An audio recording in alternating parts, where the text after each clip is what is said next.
ஹல்லேலூயா. நல்ல சத்தமா உற்சாகமா ஒரு ஹல்லேலூயா சொல்லுங்க பார்க்கலாம். எத்தனை பேர் உண்மையாகவே ஆண்டவருக்குள்ள சந்தோஷமா இருக்கிறீங்க? ஆமென். அதனால கூட ஆண்டவரை துதித்து பாட போகிறோம், அவருக்கு நன்றி சொல்ல போகிறோம், அவரை உயர்த்த போகிறோம். எத்தனை பேர் ஆயத்தமா இருக்கிறீங்க? ஆமென். அவரால் கூடாத காரியம் ஒன்று கிடையாது. எத்தனை பேர் விசுவாசிக்கிறீங்க? அவரால் கூடாத காரியம் ஒன்று கிடையவே கிடையாது. அவரால் எல்லாம் செய்யக்கூடும், அவரால் எல்லாம் கூடும். கரங்களை உயர்த்தி சொல்லுங்க பார்க்கலாம். ஆண்டவரே, உம்மால எல்லாம் கூடும். ஆண்டவரே, உம்மால கூடாத காரியம் ஒன்றும் இல்லை. தேவர், நீ சகலத்தையும் செய்ய வல்லவர். நீ செய்ய நினைத்த காரியங்கள் ஒரு நாளும் தடைப்படாது. எத்தனை பேர் விசுவாசிங்க? இதனால ஆண்டவர் தீர்மானித்தது நடக்க போகிறது, அவர் முன் குறித்தது நடக்க போகுது. அவர் சொன்ன எல்லாவற்றையும் நிறைவேற்றி முடிக்க வல்லவராய் இருக்கிறார். ஆமென். சேர்ந்து உற்சாகமாக கரங்களை தட்டி பாட போகிறோம். உம்மால் ஆகாத காரியம் ஒன்றும் இல்லைன்னு சொல்லி பாட போகிறோம்.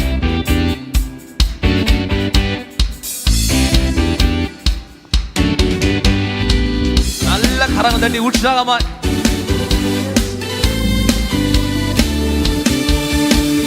சொல்லி முடியாத அதிசயம் செய்பவர் நீரே ஐயா, நீரே. எண்ணி முடியாத அற்புதம் செய்பவர் நீரே ஐயா, நீரே. சொல்லுங்க. சொல்லி முடியாத அற்புதம் செய்பவர் நீரே ஐயா, நீரே. எண்ணி முடியாத இப்ப ரெண்டு கரங்களை உயர்த்தி சொல்லுங்க பாருங்க. அப்பா, அப்பா உமக்கு ஸ்தோத்திரம், என் அன்பே உமக்கு ஸ்தோத்திரம். ஓ அப்பா உமக்கு ஸ்தோத்திரம், என் அன்பே. நல்ல கரங்களை சேர்ந்து. உம்மால் ஆகாத காரியம் ஒன்றும் இல்லை, உம்மால் ஆகாத காரியம், உம்மால் ஆகாத காரியம் ஒன்றும் இல்லை. எல்லாமே உம்மாலாகும். அல்லேலூயா. எல்லாமே சேர்ந்து ஆகும், எல்லாம் ஆகும். உம்மாலே தான் எல்லாம் ஆகும். ஓ ஆகும், எல்லாம் ஆகும். உம்மாலே தான் சத்தத்தை உயர்த்தி சொல்லுங்க. ஆகும், எல்லாம் ஆகும். உம்மாலே தான். ஒருவராலே மாற்றம் கூடு ராஜா. ஆகும், ஓ உம்மாலே தான். எனக்கு குறித்ததை நிறைவேற்றி முடிக்கிறவர் நீ, எனக்காக யாவையும் செய்து முடிக்கிறவர் நீ. உமக்கு நாங்கள் நன்றி சொல்லுகிறோம், சொல்ல போகிறோம்.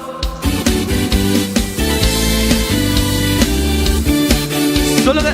எனக்கு குறித்ததை நிறைவேற்றி முடிப்பவர் நீரே ஐயா, நீரே. எனக்காக யாவையும் செய்து முடிப்பவர் நீரே ஐயா, நீரே. எனக்கு குறித்ததை நிறைவேற்றி முடிப்பவர் நீரே ஐயா, நீரே. எனக்காக யாவையும் செய்து முடிப்பவர். ரெண்டு கரங்களை உயர்த்தி. அப்பா உமக்கு என் அன்பே உமக்கு ஸ்தோத்திரம். ஓ அப்பா உமக்கு ஸ்தோத்திரம், என் அன்பே உமக்கு ஸ்தோத்திரம். சேர்ந்து சொல்வோம். உம்மால் ஆகாத காரியம் ஒன்றும் இல்லை, உம்மால் ஆகாத காரியம் ஒன்றும் இல்லை. உம்மால் ஆகாத காரியம் ஒன்றும் இல்லை. எல்லாமே உம்மாலாகும். அல்லேலூயா. எல்லாமே உம்மாலாகும். சேர்ந்து ஆகும், எல்லாம் ஆகும். உம்மாலே தான் எல்லாம் ஆகும். ஓ ஆகும், எல்லாம் ஆகும். உம்மாலே தான் எல்லாம் ஆகும். ஓ ஆகும், எல்லாம் ஆகும். உம்மாலே தான் எல்லாம் ஆகும். அல்லேலூயா. ஆகும், எல்லாம் ஆகும். உம்மாலே தான் எல்லாம் ஆகும். ஓ வறண்ட நிலத்தை நீரூற்றாய் மாற்றுபவர் நீரே ஐயா, நீரே. ஆவாந்திர வெளியை தண்ணீராய் மாற்றுபவர் நீரே ஐயா, நீரே. வறண்ட நிலத்தை நீரூற்றாய் மாற்றுபவர் ஐயா, நீரே. ஆவாந்திர வெளியை தண்ணீராய் மாற்றுபவர்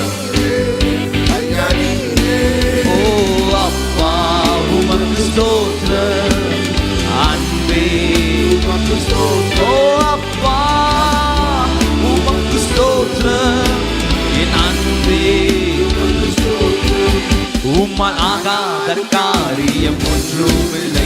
உம்மால் ஆகாத காரியம், உம்மால் ஆகாத காரியம் ஒன்றுமில்லை. எல்லாமே அல்லேலூயா, எல்லாமே ஆகுமே ஆகும், எல்லாம் ஆகும் உம்மாலேதான். அல்லேலூயா, ஆகும் எல்லாம் ஆகும் உம்மாலேதான். ஓ ஆகும் எல்லாம் ஆகும் உம்மாலேதான். ஓ ஆகும் எல்லாம் ஆகும் உம்மாலேதான். நல்ல கரங்களை சேர்ந்து கொண்டாடுவோம் கொண்டாடுவோம், கவலைகள் மறந்து நாம் பாடுவோம். சொல்லுங்க, கொண்டாடுவோம் கொண்டாடுவோம், கவலைகள் மறந்து. ஓ கொண்டாடுவோம் கொண்டாடுவோம், கவலைகள் மறந்து. ஓ கொண்டாடுவோம் கவலைகள். சொல்லுங்க, ஆகுமே ஆகும் எல்லாம் ஆகும் உம்மாலேதான் எல்லாம்.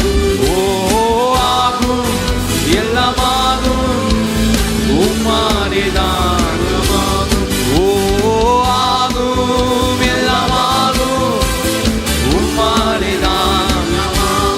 ஓ ஆகும் எல்லாம் ஆகும் உம்மாலேதான். நீங்க மாத்திரம் சொல்லுங்க, ஆகும் எல்லாம் ஆகும் உம்மாலேதான் எல்லாம் ஆகும். ஓ ஆகும் எல்லாம் ஆகும் உம்மாலேதான் எல்லாம் ஆகும். நல்ல கரங்களை தட்டி அவரால கூட விசுவாசிக்கிறவங்க, அவரால எனக்கு எல்லாவற்றையும் செய்து முடிக்க முடியும் விசுவாசிக்கிறீங்க, நல்ல கரங்களை தட்டி மகிமையை செலுத்தலாமா?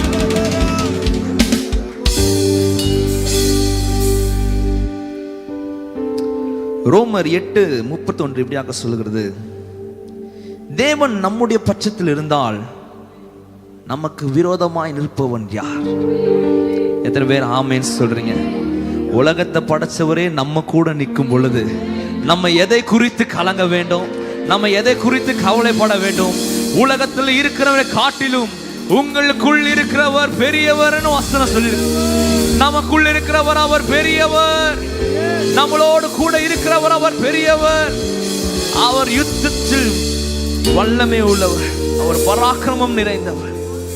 ஆமென். எத்தனை பேர் உண்மையாக சொல்ல போறீங்க, ஆண்டவரே நீங்க என் கூட இருக்கிறதுனால நான் ஒன்று குறித்தும் கவலைப்பட போகிறது, நீங்க என் கூட இருக்கிறதுனால நான் என் சூழ்நிலையை பார்த்து பயப்பட போகிறது இல்லை, நீர் என்னோடு கூட இருக்கிறதுனால நான் என் தேவைகளை நினைத்து கலங்க போகிறதில்லை. ஏனால் நான் அறிந்திருக்கிறேன், நாங்கள் ஆராதிக்கிற தேவன் இன்னார் என்பதை நாங்கள் அறிந்திருக்கிறோம். ராஜ் ஆமென். எத்தனை பேர் சேர்ந்து சொல்ல போறீங்க, நீர் என்னோடு கூட இருக்க நான் ஒரு நாளும் பயப்பட மாட்டேன். ஏனென்றால் எனக்கு தெரியும் நீங்க என் கூட இருந்தீங்கன்னா வெற்றி என்றுதான். ஆமென். ஆண்டவர் நம்மளை ஜெயிக்கிறதுக்காக ஓட வைக்கிறதே இல்லை, ஜெயத்தை கொடுத்து தான் ஓட வைக்கிறாரு. எத்தனை பேர் அதை விசுவாசிக்கிறீங்க? ஜெயத்தோட ஓடுறவங்களாம் சத்தமா ஒரு ஆமேன் சொல்லுங்க பார்க்கலாம். சேர்ந்து உற்சாகமா கரங்களை தட்டி பாடி ஆண்டவர் துதிக்க போகிறோம். நீர் என்னோடு இருக்க நான் ஒரு நாளும் பயப்பட மாட்டேன், ஒரு நாளும் அஞ்சிட மாட்டேன்னு சொல்ல போகிறோம். நல்ல கரங்களை தட்டி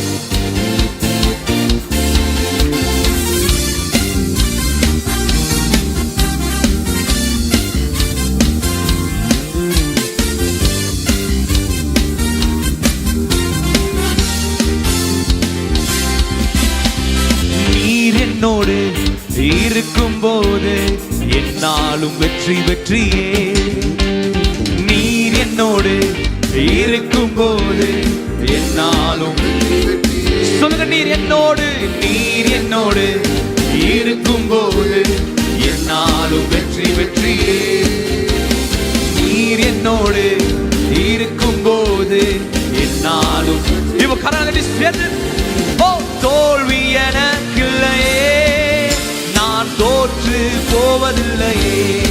சொல்லுங்க, தோல்வி நான் தோற்று. நீர் என்னோடு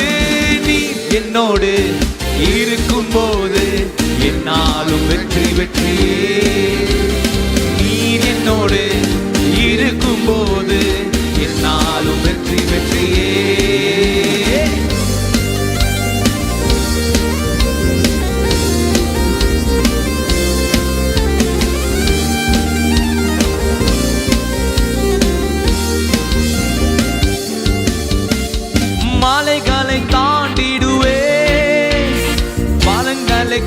வாழ்ந்திடுவே.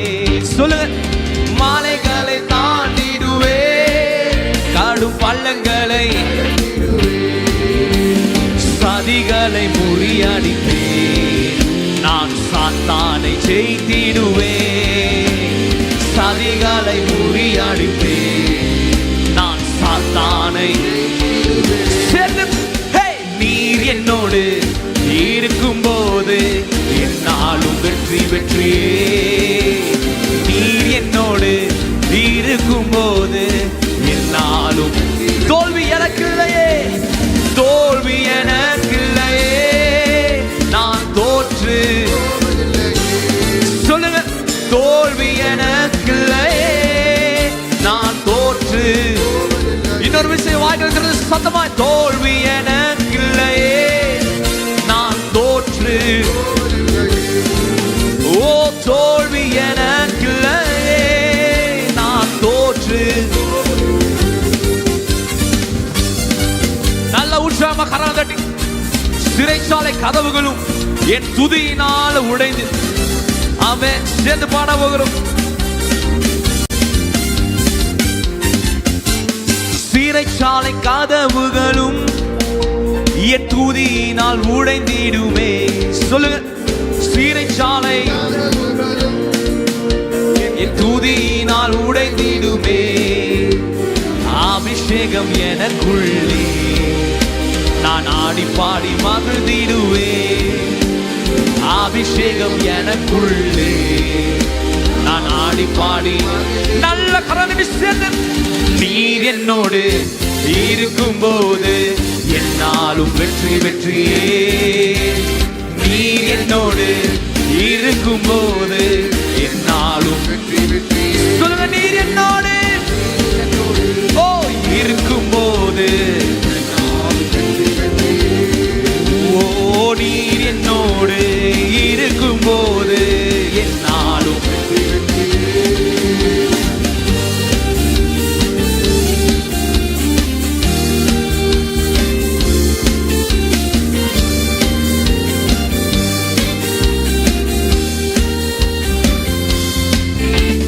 மரணமே கூரெங்கே, பாதாளமே ஜெயமெங்கே. சொல்லுங்க. மரணமே கூரெங்கே, பாதாளமே. கிறிஸ்து எனக்கு ஜீவன், சாவெனக்கு ஆதாயமே. நீங்க சொல்லுங்க. கிறிஸ்து எனக்கு ஜீவன், சாவெனக்கு ஆதாயமே. ஓ நீர் என்னோடு இருக்கும் போது என்னாலும் வெற்றி வெற்றியே. நீர் என்னோடு இருக்கும் போது என்னாலும். நல்ல கரங்களை சொல்லுங்க பாருங்களா. நீர் என்னோடு இருக்கும் போது என்னாலும். ஓ நீர் என்னோடு இருக்கும் போது என்னாலும். தோல்வி எனக்கில்லையே, தோல்வி எனக்கில்லையே, நான் தோற்று போவதில்லையே. தோல்வி எனக்கில்லையே, நான் தோற்று. சொல்லுங்க. தோல்வி இல்லையே, தோல்வி எனக்கில்லையே, நான் தோற்று. ஓ தோல்வி எனக்கில்லையே, நான் ரெண்டு கரங்களை உயர்த்தி சொல்லுங்க. உம்மை நம்புவேன், நான் உம்மை நம்புவேன், உம்மையே நம்பியிருப்பேன். உம்மை நம்புவேன், நான் உம்மை நம்புவேன், உம் அன்பையே. ஓ உம்மை நம்புவேன், நான் உம்மை நம்புவேன், உம்மையே நம்பியிருப்பேன். உம்மை நம்புவேன், நான் உம்மை நம்புவேன், அன்பையே. நீர்தானே என் துணையானே, என் கேடகமும் மானே. நீர்தானே என் துணையானே, என் கேடகமும் மானே. என்னை நினைப்பவரே, ஆசீர்வதிப்பவரே. ஓ என்னை நினைப்பவரே, என்னை ஆசீர்வதிப்பவரே. கரங்களை தட்டி சேர்ந்து. உம்மை நம்புவேன், நான் உம்மை நம்புவேன், முடிவு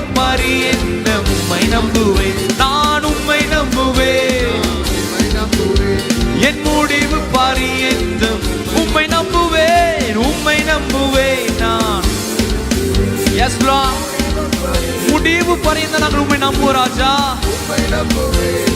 உம்மை நம்புவேன் முடிவு பரியந்த உம்மை நம்புவேன். உம்மை நம்பும் நான் பாக்கியவான், உம்மையே நம்பியிருப்பேன். உம் அன்பை நம்பும் நான் பாக்கியவான், உம் அன்பையே நம்பியிருப்பேன். சொல்லுங்க. உம்மை நம்பும் நான் பாக்கியவான், உம்மையே நம்பியிருப்பேன். உம் அன்பை நம்பும் நான் பாக்கியவான், உம் அன்பையே நம்பியிருப்பேன்.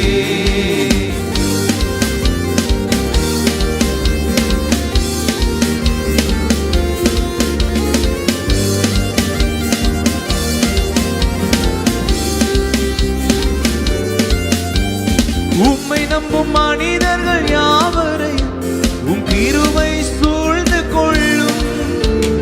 உம்மை நம்பும் மனிதர்கள் யாவருக்கும் உம் நன்மை மிகுந்திருக்கும். சொல்லுங்க. உம்மை நம்பும் மனிதர்கள் யாவரையும் உம் கிருபை சூழ்ந்து கொள்ளும். உம்மை நம்பும் மனிதர்கள் யாவருக்கும் நன்மை. ஓ, குற்றப்பட்டு போவதில்லை, நாங்கள் வெட்கப்பட்டு போவதில்லை. ஓ, குற்றப்பட்டு போவதில்லை, நாங்கள் வெட்கப்பட்டு. நல்ல கரந்தட்டி சேர்ந்து உம்மை நம்புவேன் நான் முடிவு பரியந்தம். ஓ, உம்மை நம்புவேன் நான், உம்மை நம்புவேன் முடிவு பரியந்தம். ஓ, உம்மை நம்புவேன் நான், உம்மை நம்புவேன் முடிவு பரியந்தம். உம்மை நம்புவேன் நான், உம்மை நம்புவேன் முடிவு பரியந்தம். உம்மை நம்புவேன். உம்மை நம்பும் நான் பாக்கியவான், உம்மையே நம்பியிருப்பேன். உம் அன்பை நம்பும் நான் பாக்கியவான், உம் அன்பையே. சொல்லுங்க. உம்மை நம்பும், உம்மை நம்பும் நான்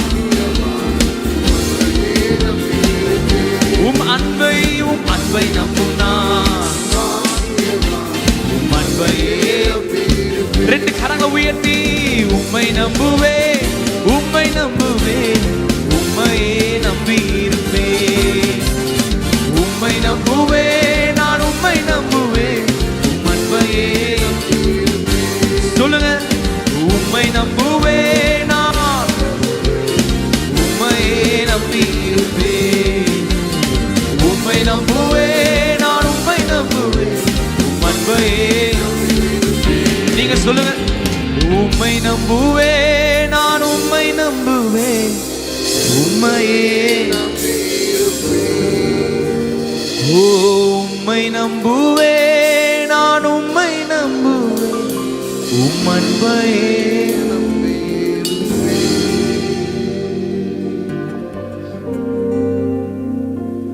நீர்தானே என் துணையானி, என் கேடகமும் மானி.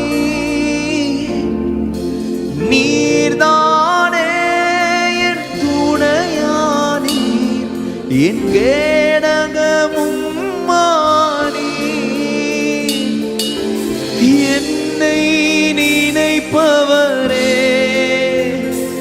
என்னை ஆசீர்வதிப்பவரே.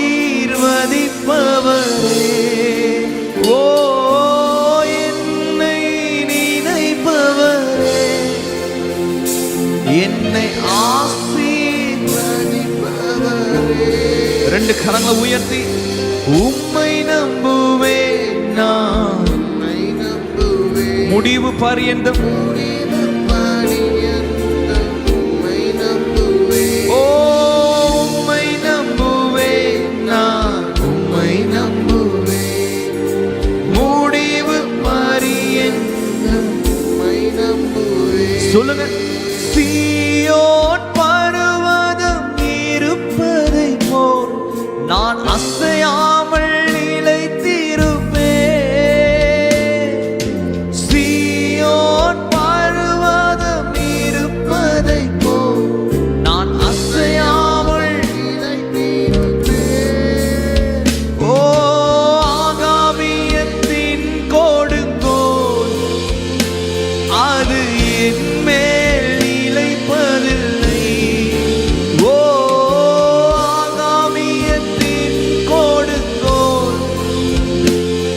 அது என்மே சத்தத்தை உயர்த்தி சொல்லுங்க. உம்மை நம்புவேன், உம்மை நம்புவேன், நான் உம்மை நம்புவேன், முடிவு பரியந்தம் உம்மை நம்புவேன், நான் உம்மை நம்புவேன், நான்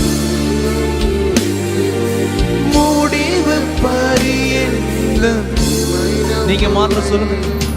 உம்மை நம்புவேன், நான் முடிவு பரியந்தம்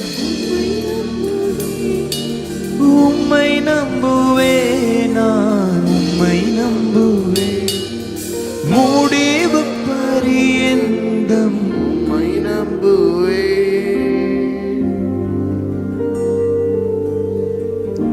நாங்கள் உம்மை நம்புகிறோம் ஆண்டவரே, நாங்கள் உம்மை மாத்திரம் நம்புகிறோம். கர்த்தரை தெய்வமாக கொண்ட ஜனம் பாக்கியம். நாங்கள் உம்மை நம்பி வந்திருக்கிறோம் ஆண்டவரே. இருக்கிற இடங்களை அப்படி எழுந்து நின்று ஆண்டவரை ஆராதிக்கலாம்.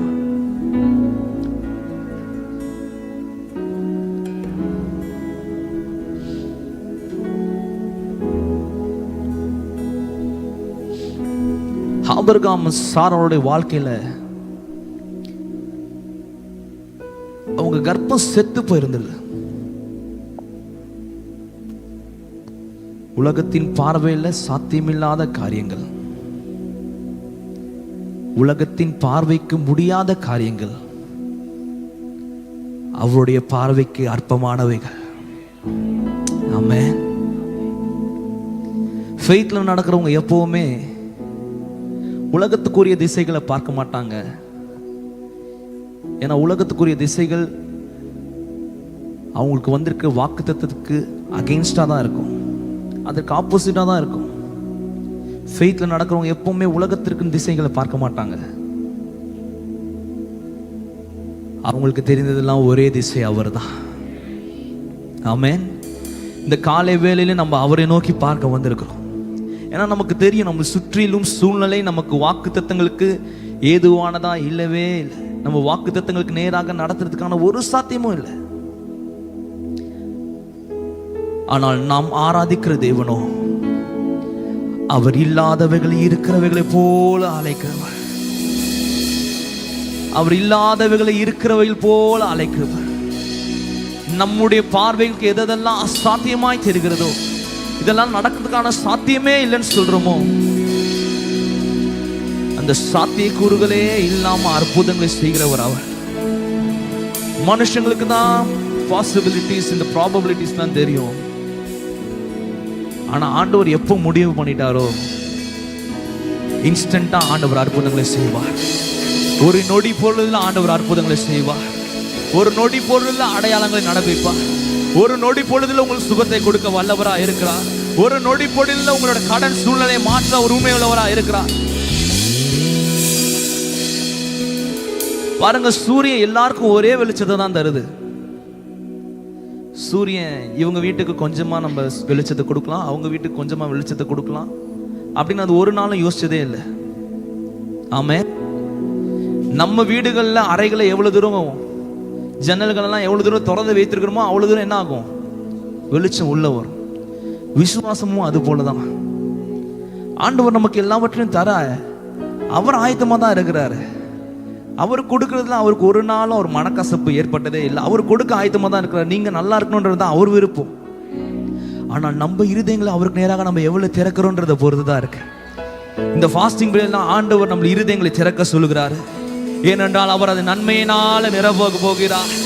உன் வாயை விரிவாய்க்கிற, அப்பொழுது நான் அதை நன்மையினால நிரப்புவேன் சொன்னவர் உங்க வாழ்க்கையில எல்லா குறைவுகளையும் மாற்றி, எல்லா குறைவுகளையும் மாற்றி நிறைவாக்க போதுமானவரா இருக்கிறார்.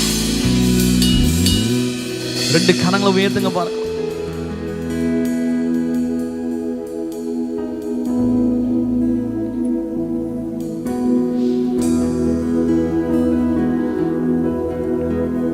நாங்கள் உம்மை நோக்கி பார்க்கிறோம் ஆண்டவரே, நாங்கள் உம்மை நோக்கி பார்க்கிறோம். எங்கள் இருதயங்களை உமக்கு நேராக நாங்கள் திறக்கிறோம். எங்களை முழுமையா உம்முடைய கரங்களுக்குள்ளாக நாங்கள் சரண்டர் பண்ணுகிறோம் ஆண்டவரே. எல்லாம் 2 கரங்களை உயர்த்துங்க. அவரை நோக்கி பார்த்து சொல்ல போகிறோம், நாங்கள் பார்க்கிற ஒரே திசை நீங்க தான். எங்களுக்கு ஒத்தாசை வரும் பர்வதங்களுக்கு நேராக எங்கள் கண்களை நாங்கள் ஏறெடுக்கிறோம். வானத்தையும் பூமியும் படைத்த எங்கள் தேவனிடத்திலிருந்து எங்களுக்கு ஒத்தாசை வரும். இப்பொழுது ஆராதிக்கிற இந்த வேளையில் எங்களுக்கு ஒரு ஒத்தாசை கடந்து வருவதாக, பரத்திலிருந்து ஒரு ஒத்தாசை எங்களுக்கு வருவதாக, பரத்திலிருந்து ஒரு நன்மையான காரியங்களுக்கு கரங்களை பெற்றுக்கொள்வதாக. எங்கள் கரங்கள் இந்த காலை வேளையில் ஒரு அற்புதங்களை ஏந்தட்டும் ஆண்டவரே. எங்கள் கரங்கள் இந்த நாள் ஒரு சுகத்தை ஏந்தட்டும், ஒரு விடுதலையை ஏந்தட்டும். எத்தனை நாள் காத்திருப்பது ஆண்டவரே, இப்பொழுது நாங்கள் உம்மை நோக்கி பார்க்கிறோம், உம்மை நோக்கி பார்க்கிறோம் ராஜா.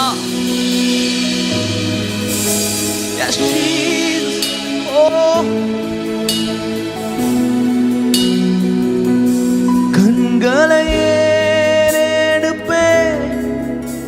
என் கைகளை உயர்த்திடுவேன், உம்முகம் நோக்கிடுவேன்.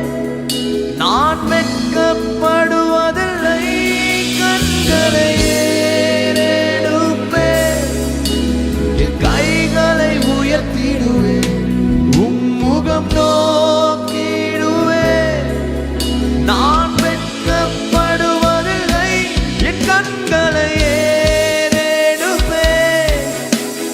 கைகளை உயர்த்திடுவேன், உம்முகம் நோக்கிடுவேன்.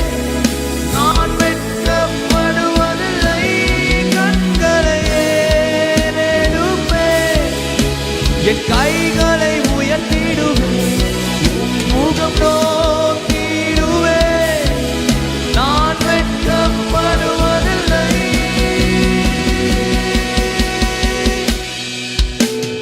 கிழக்கும் மேற்கும் வடக்கும் தெற்கும் அடைப்பட்டு போனாலும் அடையும் என்று நான் எண்ணின இனி 7 மடங்கானாலும். சொல்லுங்க. கிழக்கும் மேற்கும் வடக்கும் தெற்கும் அடைப்பட்டு போனாலும் அடையும் என்று நான் எண்ணிய இனி 7 மடங்கானாலும் என் கண்களை கைகளை உயர்த்திடுவேன், உம்முகம் நோக்கிடுவேன். நான் வெட்கப்படுவதில்லை, கண்களை ஏறெடுப்பேன், என் கைகளை உயர்த்திடுவேன், உம்முகம் நான் கண்களை ஏறெடுப்பேன், என் கைகளை உயர்த்திடுவேன், உம்முகம் நோக்கிடுவேன். நான் வெட்கப்படுவதில்லை.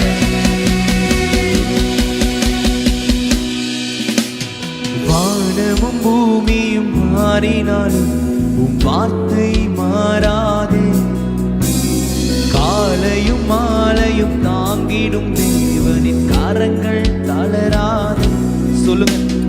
வானமும் பூமியும் மாறினாலும் உம் வார்த்தை மாறாதே. காலையும் மாலையும் தாங்கிடும் தேவன் கரங்கள். 2 கரங்கள் உயர்த்தி சொல்லுங்க. கண்களை ஏறெடுப்பேன், என் கைகளை உயர்த்திடுவேன், உம்முகம் நோக்கிடுவேன். நான் வெட்கப்படுவதில்லை, என் கண்களை ஏறெடுப்பேன், என் கைகளை உயர்த்திடுவேன், உம்முகம் நான் வெட்கப்படுவதில்லை.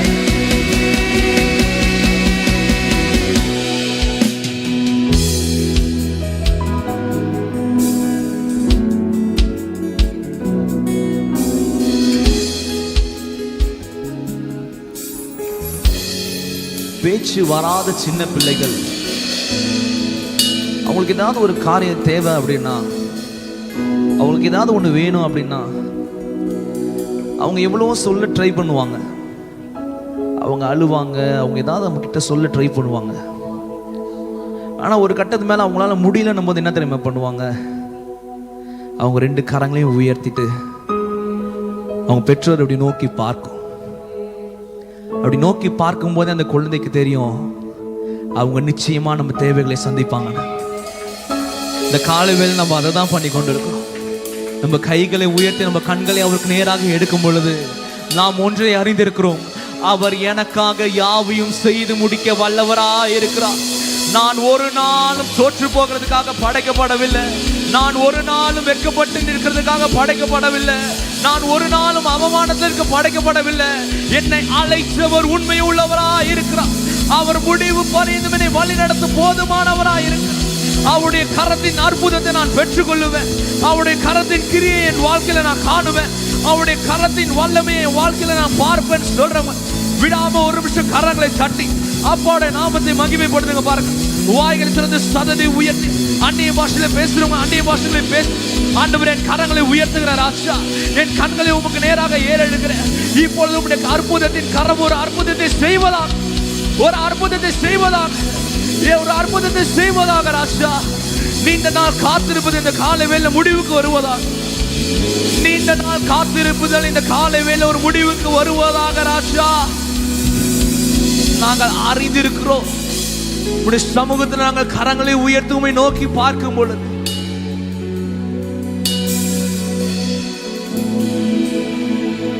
எங்களுக்காக நீர் இறங்கி வந்து அற்புதங்களை செய்வீர். ஆண்டவரே, எங்களுக்காக நீர் இறங்கி வந்து அற்புதங்களை செய்வீர். எங்களுக்காக நீர் இறங்கி வந்து ஒரு அற்புதங்களை செய்வீர். உலகத்துக்குரிய தகப்பன்மார்களே நமக்கு பார்த்து பார்த்து பார்த்து பார்த்து ஒரு காரியங்களை செய்யும் பொழுது நம்மளை உருவாக்கி நம்முடைய பரம தகப்பன், அதுதான் வசனம் சொல்வது, தன்னுடைய சொந்த குமாரனையே உங்களுக்காக கொடுத்திருக்கிறாரே. மற்ற எல்லாவற்றையும் மறுலாதிருப்பது எப்படி? மற்ற எல்லாவற்றையும் மறுலாதிருப்பது எப்படி? உங்களுக்காக ஆல்ரெடி அவர் ஹையஸ்ட் பிரைஸ் செலுத்திட்டாரே. உங்களுக்காக அவர் ஹையஸ்ட் காஸ்ட் செலுத்திட்டாரே. மற்ற எல்லாவற்றையும் கொடுக்காதிருப்பது எப்படி? இந்த காலைவேளை உம்முடைய கரத்தின் கிரியை நாங்கள் பார்க்கணும் ஆண்டவரே. உம்முடைய கரத்தின் கிரியை நாங்கள் பார்க்கணும். எங்கள் வாழ்க்கையில் உம்முடைய அற்புதத்தின் கரம் செய்கிற கிரியை நாங்கள் பார்க்கணும் அப்பா. எங்கள் பலத்தில் ஓடின நாட்கள் இல்லை ஆண்டவரே. எங்கள் பலத்தினால நாங்கள் செய்ய நினைத்தது அல்ல. பலத்தினாலும் பராக்கிரமத்தினாலும் கூடாதவைகள் ஆவியினால கூடும் எழுதியிருக்கிறது. ஆவியானவர் அற்புதங்கள் இந்த காலை வேளையில நடப்பிப்பீராக. ஆவியானவர் அற்புதங்கள் இந்த காலை வேளையில நடப்பிப்பீராக. ரெண்டு கரங்களை உயர்த்தி நோக்கி பார்த்து சொல்லலாம், கண்களை ஏறெடுப்பே, என் கைகளை உயர்த்திடுவே, உம்முகம் நோக்கிடுவே, நான் வெட்கப்படுவதில்லை. கண்களை ஏறெடுப்பே, என் கைகளை உயர்த்திடுவே, உம்முகம் நோக்கிடுவே, வெட்கப்படுவதில்லை. என் கண்களை ஏறெடுப்பே, என் கைகளை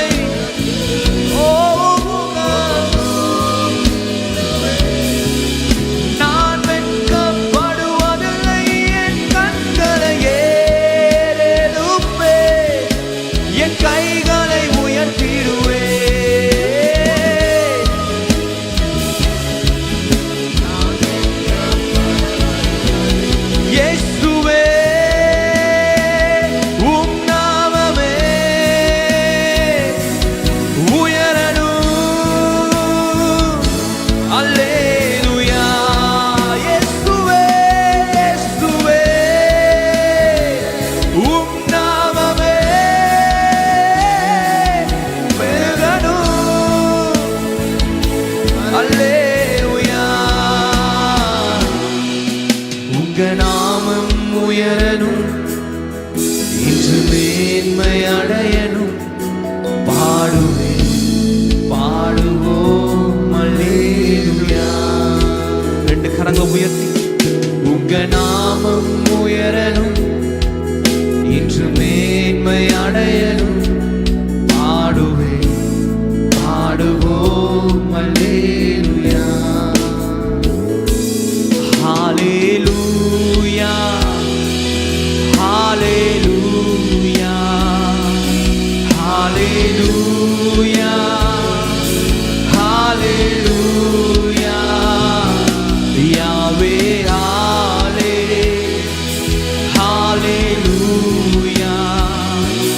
யாவே ஹாலே ஹalleluya ஹalleluya ஹalleluya ஹalleluya ஹalleluya யாவே ஹாலே ஹalleluya யாவே ஹாலே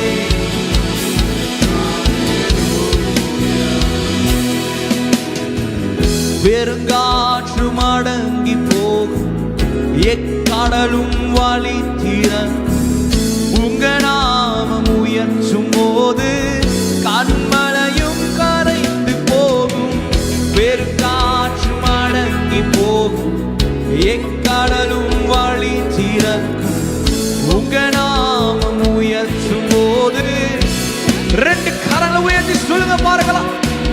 ஓ இயேசுவே உம் நாமமே உயரணும். அல்லேலூயா இயேசுவே இயேசுவே உம் நாமமே பெருகணும். அல்லே இயேசுவே இயேசுவே உம் நாமமே உயரணும். அல்லேலூயா இயேசுவே உம் நாமமே பெருகணும். அல்லேலூயா உங்க நாமம் உயரணும் இன்று மேன்மை அடையணும். பாடுவேன் பாடுவோம் அல்லேலூயா உங்க நாமம் உயரணும் இன்று மேன்மை அடையணும்.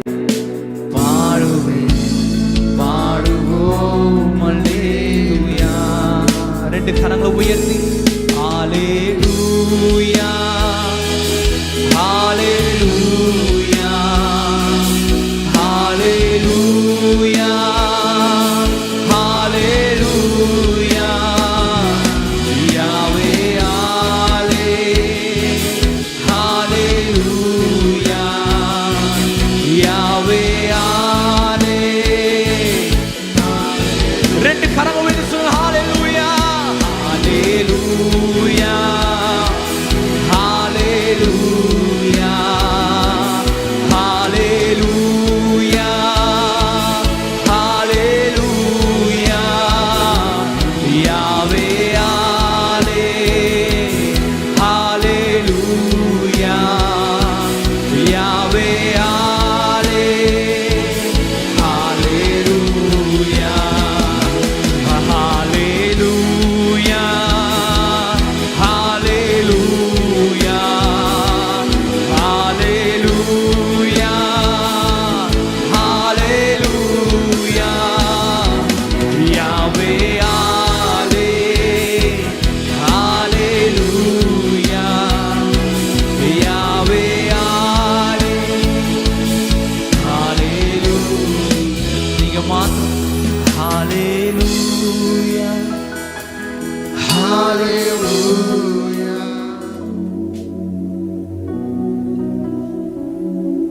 அவர்கள் ஒவ்வொருவராய் வந்தார்கள், 7 வழியாய் ஓடி போனார்கள். அவர்கள் 7 வழியாய் ஓடி போனார்கள். அவ்வளவு பயங்கரமான காரியங்கள் இந்த நாளில் செய்து கொண்டிருக்கிறதுக்காக நாங்கள் நன்றி செலுத்துகிறோம் ராஜ். நாங்கள் நன்றி செலுத்துகிறோம் சுவாமி. ஆவியானவர் எங்களோட கூட இருக்கிறதுக்காக நாங்கள் நன்றி செலுத்துகிறோம். தொடர்ந்து எங்களை வழி நடத்துங்க. தொடர்ந்து நீர் எங்களோடு கூட இருங்க ஆண்டவரே. வார்த்தை கொண்டு எங்களை விடுவீங்க, வார்த்தை கொண்டு எங்களை தேற்றுங்க ராஜா. உம்முடைய நாமத்திற்கே நாங்கள் மகிமையை செலுத்துகிறோம். சகல துதியும் கனமும் மகிமையும் உம்முடைய நாமத்திற்கு நாங்கள் செலுத்துகிறோம் ராஜா. மனிதர்கள் நாங்கள் சிறுகவும் தேவன் நீர் பெருகவும் எனும் சுவாமி. இயேசுவின் கேட்கும் எங்கள் ஜீவனுள்ள நல்ல பிதாவே. நல்ல சத்தமா ஒரு ஆமென் சொல்லுங்க பார்க்கலாம். நல்ல கரங்கள் தட்டி ஆவியானவருக்கு மகிமையை செலுத்தலாமா?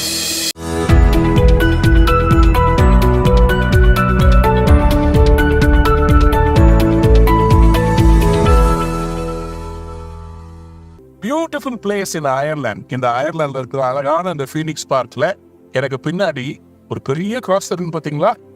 116 ஃபீட் ஸ்டீல் ஸ்ட்ரக்சரான இந்த கிராஸ்.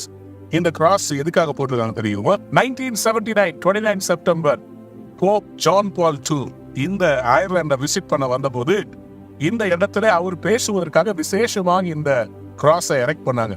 பல அட்டம்ஸ் ட்ரை பண்ணாங்க. இது எரெக்ட் பண்றது டிலே ஆயிட்டே இருந்துச்சு. கடைசியில 14 செப்டம்பர் போட்டுட்டாங்க. 29 செப்டம்பர் போப் வந்துட்டாரு.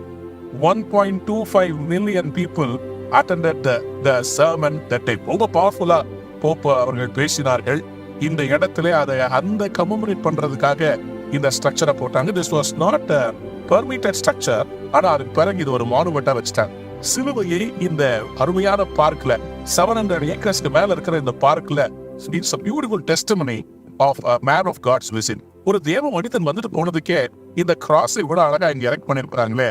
நம்முடைய வாழ்க்கையிலும் கர்த்தர் சிக்னிபிகண்டான ஒரு சிம்பாலிக்க ஒரு காரியத்தை செய்ய போகிறார். அன்பர்களுடைய பிள்ளைகளே, இஸ்ரவேலிலே கொல்கோதா என்கிற நம் மாலையிலே சிலுவையில இயேசு கிறிஸ்து தொங்கினார். அவர் சிலுவையில் ஒரு நாள் தொங்கின நிமித்தம் நமக்கும் இன்னைக்கு சிலுவை உயர்த்தப்பட்டு இருக்கிறார். யாரெல்லாம் இந்த சிலுவையை நோக்கி பார்க்கிறார்களோ அவர்கள் விடுதலை கிடைக்கிறது. நான் எப்படி இன்றைக்கு ஆண்டவருடைய பிள்ளையாக மாறினேன்? அந்த உயர்த்தப்பட்ட சிலுவையை பார்த்து ஆண்டவரே என் பாவங்களை மன்னிங்கன்னு கேட்ட போது என் பாவத்தை மன்னித்து என்னுடைய லைஃபை மாத்துறார். சிலுவை கிட்ட வந்தவங்க யாருமே அவங்க வெற்றி அடையாம போனதே கிடையாது, தோல்வி அடைவதே இல்லை. இன்னைக்கு உங்களுக்கு குழந்தை பிறக்கலையா, உங்க பிசினஸா, whatever it is, சிலுவையை உயர்த்தி பாருங்களேன். சிலுவையை உயர்த்தினா கர்த்தர் நிச்சயமா உங்களை உயர்த்துவார். நன்மையான சிறிய தேசமாகிய Ireland, this nation is being blessed by God because of the cross that it exalted. Because of gathering and listening to the word of God that was preached at the foot of this cross. அப்படியே இன்றைக்கும் சிலுவையில் அடிவாரத்தில் நின்று நானும் உங்களை ஆசீர்வதிக்கிறேன். இன்றைக்கு உங்கள் வாழ்க்கையில் சிலுவையில் தொங்குகிற இயேசுவை நோக்கி பார்க்கும்போது உங்களை அவர் உயர்த்துவார். அவர் சொன்னாரு, நான் உயர்த்தப்பட்டிருக்கையில் எல்லாரையும் என்னிடமாய் இழுத்துக் கொள்ளுவேன். When I am lifted up, I will draw all of you towards me. எவ்வளவு தீர்க்க தரிசனமான வார்த்தை. When he is lifted up, he will lift you up. When you lift him up, he will lift you up. சிலுவையை உயர்த்துவோம், வாழ்க்கையை உயர்வோம். God bless you. Have a wonderful day. Signing off from Phoenix Park, Dublin, from the Papa's Cross, your pastor, Hamlet Thomas.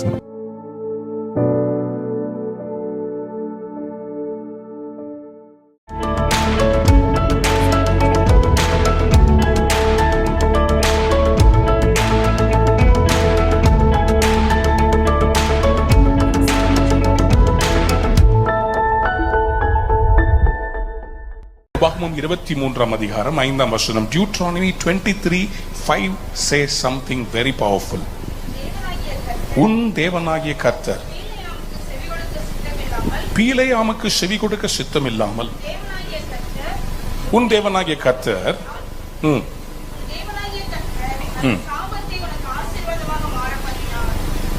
ஆசீர்வாதமா இருப்பீங்க. சொல்லுங்க, ஆசீர்வாதமா இருப்பீங்க. ஆசீர்வாதம்ன்றது லைஃப்ல ரொம்ப முக்கியங்க. நிறைய பேர் நினைச்சிட்டு இருக்கிறாங்க ஆசீர்வாதம்ன்றது நிறைய பணம் வச்சிருக்கிறது, ஆசீர்வாதம்ன்றது நல்ல கார் வச்சிருந்தா, ஆசீர்வாதம்ன்றது நிறைய நகைய பேங்க் லாக்கர்ல வச்சிருந்தா. ஆசீர்வாதம்ன்றது அது இல்லைங்க. ஆசீர்வாதம்ன்றது ஒரு சந்தோஷம், ஆசீர்வாதம்ன்றது ஒரு சமாதானம், ஆசீர்வாதம்ன்றது தேவனோடு நமக்கு இருக்கிற ஒரு சமாதானம், தேவனோடு நமக்கு இருக்கிற ஒரு நல்ல உடன்படிக்கை, மனுஷருக்கு முன்பாக நம்ம நிக்கிற ஒரு ஸ்டாண்ட், அதுதான் ஆசீர்வாதம். ஆசீர்வாதத்தை வெறும் நம்ம வச்சிருக்கிற பணத்தினால எடை போட முடியாது. ஆசீர்வாதம்ன்றது அதை விட மேலானது. தூங்கி எந்திரிக்கிறீங்க காலையில, ஒரு சந்தோஷமான ஒரு மனசு, நான் வாழ்ற வாழ்க்கை நல்லா போயிட்டு இருக்கேன், ஆசீர்வாதம். பிரச்சனைகள் இருக்கலாம், போராட்டங்கள் இருக்கலாம், டெய்லி இருக்கதான் செய்யும். ஆனாலும் எந்திரிக்கும் போது நம்ம மனசுல ஒரு நிறைவு, பரவாயில்ல கர்த்தர் என் கூட இருக்கிறார், அதான் ஆசீர்வாதம். அப்படி ஆசீர்வாதம் இல்லாம இருந்துச்சுன்னா இன்னைக்கு கர்த்தர் உங்களுடைய சாபத்தை ஆசீர்வாதமா மாற்ற விரும்புறார். இன்னைக்கு பலருடைய வாழ்க்கையில இன்னைக்கு சாபம் இருக்கிறது, சந்தோஷம் இல்லை, சமாதானம் இல்லை, குழப்பங்கள் வருகிறது. கணவன் மனைவிக்குள்ள பிரிவினை, ஒரே வீட்டில் இருப்பாங்க, சமாதானம் இல்லை. எவ்வளவோ சம்பாதிக்கிறாங்க, கடன்ல வாழ்ந்துகிட்டே இருக்கிறாங்க, குழந்தை பிறக்கவில்லை, திருமணம் நடக்கவில்லை, தடைகள் இருக்கிறது, அகால மரணங்கள், குழந்தை பிறந்து இறந்து விடுகிறது. இதெல்லாம் சாபத்தின் அடையாளங்கள். இது திரும்பி ரிப்பீட் பண்ணாம இருக்கணும்னு சொல்லி சொன்னா சாபத்திலிருந்து ஆசீர்வாதத்துக்குள்ள மூவ் பண்ணி ஆகணும்.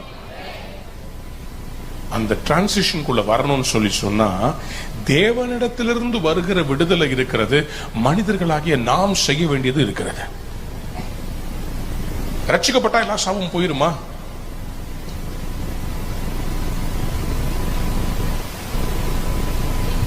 ரட்சிக்கப்பட்டா எல்லா சாபமும் போயிருமா?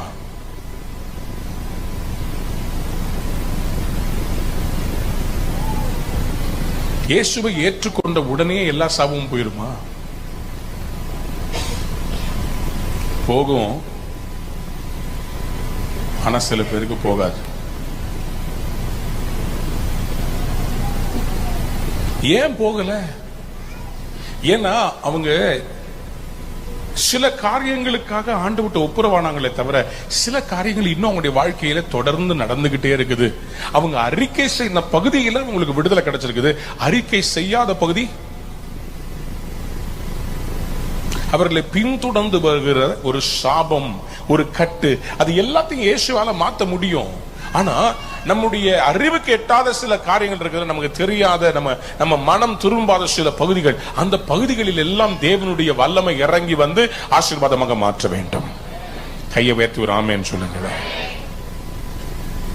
சிலருடைய வாழ்க்கையில ஆசீர்வாதம் லேட் ஆகிறதுக்கு காரணமே ஆண்டவர் சில காரியங்களை வெளிப்படுத்தி வெளிப்படுத்தி வெளிப்படுத்தி நம்ம என்றைக்கு அதுல இருந்து பூரணமாய் நம்ம மனம் திரும்பி ஒரு பிராயச்சித்தம் செய்து அந்த காரியத்துல நம்ம திரும்புறோமோ அன்னைக்கு அந்த சாபத்தை ஆண்டவர் ஆசீர்வாதம் மாத்திடுவார். டிலே ஆண்டவருடைய சைட்ல இருந்து இல்ல, டிலே நம்ம சைட்ல தான் இருக்குது. நம்ம எவ்வளவு சீக்கிரம் விட்டு கொடுக்கிறோமோ, எவ்வளவு சீக்கிரம் கர்த்தரிடத்துல திரும்புறோமோ அவ்வளவு சீக்கிரமா கர்த்தர் நம்மை ஆசீர்வதிக்க வல்லமை உள்ளவராக இருக்கிறார். ஆகவேதான் சொல்றேன், நம்முடைய வாழ்க்கையில ஆண்டவர் நமக்கு முன்னாடி 2 வச்சிருக்கிறார். நீதிமொழிகள் 18ஆம் அதிகாரம் 21ஆம் வசனத்தை வாசித்து பாருங்கள். மரணமும் ஜீவனும் நாவின் அதிகாரத்தில் இருக்கும். நாவின் அதிகாரத்தில் இருக்கும். அதில் பிரியப்படுகிறவர்கள் அதன் கனியை புசிப்பார்கள். அப்படின்னா என்ன அர்த்தம்? ரெண்டுமே நாக்குல தான் இருக்குது. யார் விருப்பப்படுறாங்களோ அவங்க அதனுடைய கனியை புசிப்பாங்க. அப்படின்னா என்ன அர்த்தம்? ஆசீர்வாதமா இருக்கணும்னு சொன்னா உங்களுடைய வாயில தான் இருக்குது. அது என்ன என் வாயில இருக்குது? கர்த்தர் கரத்துல இல்லையா? கர்த்தர் கரத்துல இருக்குது. ஆனா ஆசீர்வாதமா இருக்கிறீங்களா இல்லையான்றது உங்க நாவல தான் இருக்குது. பக்கத்துல பார்த்து உங்க ஆசீர்வாதம் உங்க வாயில தான் இருக்கு. சொல்லுங்க ஆமென். சீரியஸா உங்க ஆசீர்வாதம் கர்த்தர் ஆசீர்வதிக்க ரெடியா இருக்கிறார். ஆனா அதை கிளைம் பண்றது, அதுக்காக ஜெபிக்கிறது, இந்த காரியம் நீங்களும் நானும் கரெக்டா செஞ்சோம்னா ஆண்டவர் அதை செய்வதற்கு ரெடியா இருக்கிறார். ஆகவேதான் சொல்றாரு, அப்ப நான் சர்வ வல்லமை எல்லாத்தையும் செய்ய என்னால முடியும், ஆனா உன் வாயில இருக்குது. ஏன்னா ஏசாயா தீர்க்கதரிசன புஸ்தகம் 55ஆம் அதிகாரத்துல 11ஆம் வசனத்துல அவர் ஆசீர்வாதத்தை வச்சிருக்கிறார். அது எப்படிப்பட்ட ஆசீர்வாதம்? அவர் வாயிலிருந்து புறப்படுகிற வசனம் எப்படி இருக்குமா? அது வெறுமையா என்னிடத்திற்கு திரும்பாமல் அது நான் விரும்புகிறதை செய்து நான் அதை அனுப்பின காரியம் ஆகும்படி வாய்க்கும். கைகளை உயர்த்தி அல்லேலூயா சொல்ல. ஆண்டவர் சொல்லுகிறார், நான் என் வாயிலிருந்து புறப்படுற வசனம் எப்படி இருக்கும்னா அது வெறுமையா என்னிடத்துல திரும்பி வராது. நான் அதற்கு எதற்காக அனுப்பினோ அந்த காரியம் நடக்கும். Whatever I intend by sending the word, it will fulfill and come back. அதை நிறைவேற்றுவார். உங்க லைஃப்ல ஆண்டவர் சில வாசகங்களை வாக்குத்தத்தங்களை கொடுத்தார்னா அது நிறைவேறும். ஆணித்தரமா ஆமென் சொல்லுங்க. சொல்லுங்க ஆமென். That means God's word will never change. அப்ப யார் மாறணும்? நம்ம வாய் தான் மாறணும். நம்ம வாயில செய்யற அறிக்கை மாற வேண்டும். அவர் வார்த்தைகள் மாறாதவைகள், நம்முடைய வார்த்தைகள் தான் மாறிக்கொண்டிருக்க. நம்ம கரெக்டா பேசணும்னா இன்னைக்கு ஆசீர்வாதத்துக்குள்ள போயிடலாம். யாருக்கெல்லாம் ஆசீர்வாதம் வேணும் ஆமென் சொல்லுங்க பாப்போம். உதாரணமா சொல்றேன், சங்கீதம் 118:17, Psalm 118 verse 17. இது எவ்வளவு ஒரு பாசிட்டிவ் கன்ஃபெஷன் பாருங்களேன். நான் சாவாமல் பிழைத்திருந்து கர்த்தருடைய செய்கைகளை விவரிப்பேன். இது ஒரு ஆசீர்வாதத்துக்கான அறிகுறி. நம்ம பேசுற வார்த்தைகளுடைய பவர். நான் சாகாமல் பிழைத்திருந்து, எப்போதுமே ஒரு பயத்துல நான் சீக்கிரமா செத்துருவேன், அதுவே ஒரு சாபமான எண்ணம். அதுல இருந்து வெளியே வந்துடணும். எனக்கு எப்போதுமே லைஃப்ல டிலேடா தாங்க நடக்கும். எனக்கு எப்போதுமே அப்படிதான். மற்றவங்களுக்கெல்லாம், எங்க அக்காக்கெல்லாம் நல்லா கரெக்டா நடக்கும். எனக்கு பாருங்க, சொல்லவே சொல்லாதீங்க. நீங்களே போற சனியனை கூப்பிட்டு பாக்கெட்ல வச்சுக்கிற மாதிரி அது பாட்டுக்கு போயிட்டு இருக்கோம். அதை கூப்பிட்டு நான் தான் வா. எனக்கு எப்போதுமே இப்படிதான். சில பேர் இப்படி இருப்பாங்க, பாத்திருக்கீங்களா? சொல்லுவாங்க, எல்லாரும் நல்லா இருக்கிறாங்க, நான் மட்டும்தான் இப்படி இருக்கிறேன். நான் நல்லா தான் இருக்கிறீங்க. எனக்கு எப்போதுமே இப்படிதான். என் லைஃப்ல எல்லாமே இப்படிதான். என் தலை விதி எல்லாம் என்ன சொல்ல முடியாது, எல்லாம் என் தலை விதி. எனக்கு வாச்சது அந்த மாதிரி. தயவு செய்து இனிமேல் தவற கன்ஃபஸ் பண்ணாங்க. இன்னையில இருந்து உங்க வாழ்க்கையில் ஆசீர்வாதம் ஆரம்பமாக போகிறேன். விசுவாசிக்கிறவங்க அல்லேலூயா சொல்லுங்களேன்.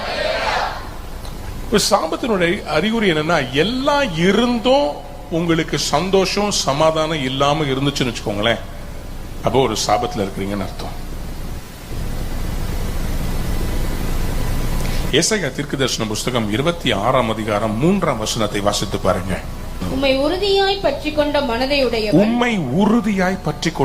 உடையவன், உம்மையே நம்பி இருக்கிறபடியா அவனை பூரண சமாதானத்துடன் காத்துக்கொள்ளுவேன். சோ ஒரு பூரண சமாதானம் ஒரு ஆசீர்வாதத்தினுடைய ஒரு அளவுகோல். அப்போ நம்ம உறுதியா அவரை பிடிச்சுக்கணும்னு சொன்னா, அவரும் நம்மள உறுதியா நம்மோட இருக்கிறார்ன்ற அந்த உடன்படிக்கை, உறவு, அது ரொம்ப ரொம்ப முக்கியம். That is where you can know whether you are blessed or you are not. அப்ப இன்னைக்கு நம்ம ஆசீர்வாதத்துக்குள்ள மூவ் பண்றதுக்கு நம்ம என்ன பண்ணணும்னா, ஆண்டவர்ட்ட நெருங்கி வரணும்.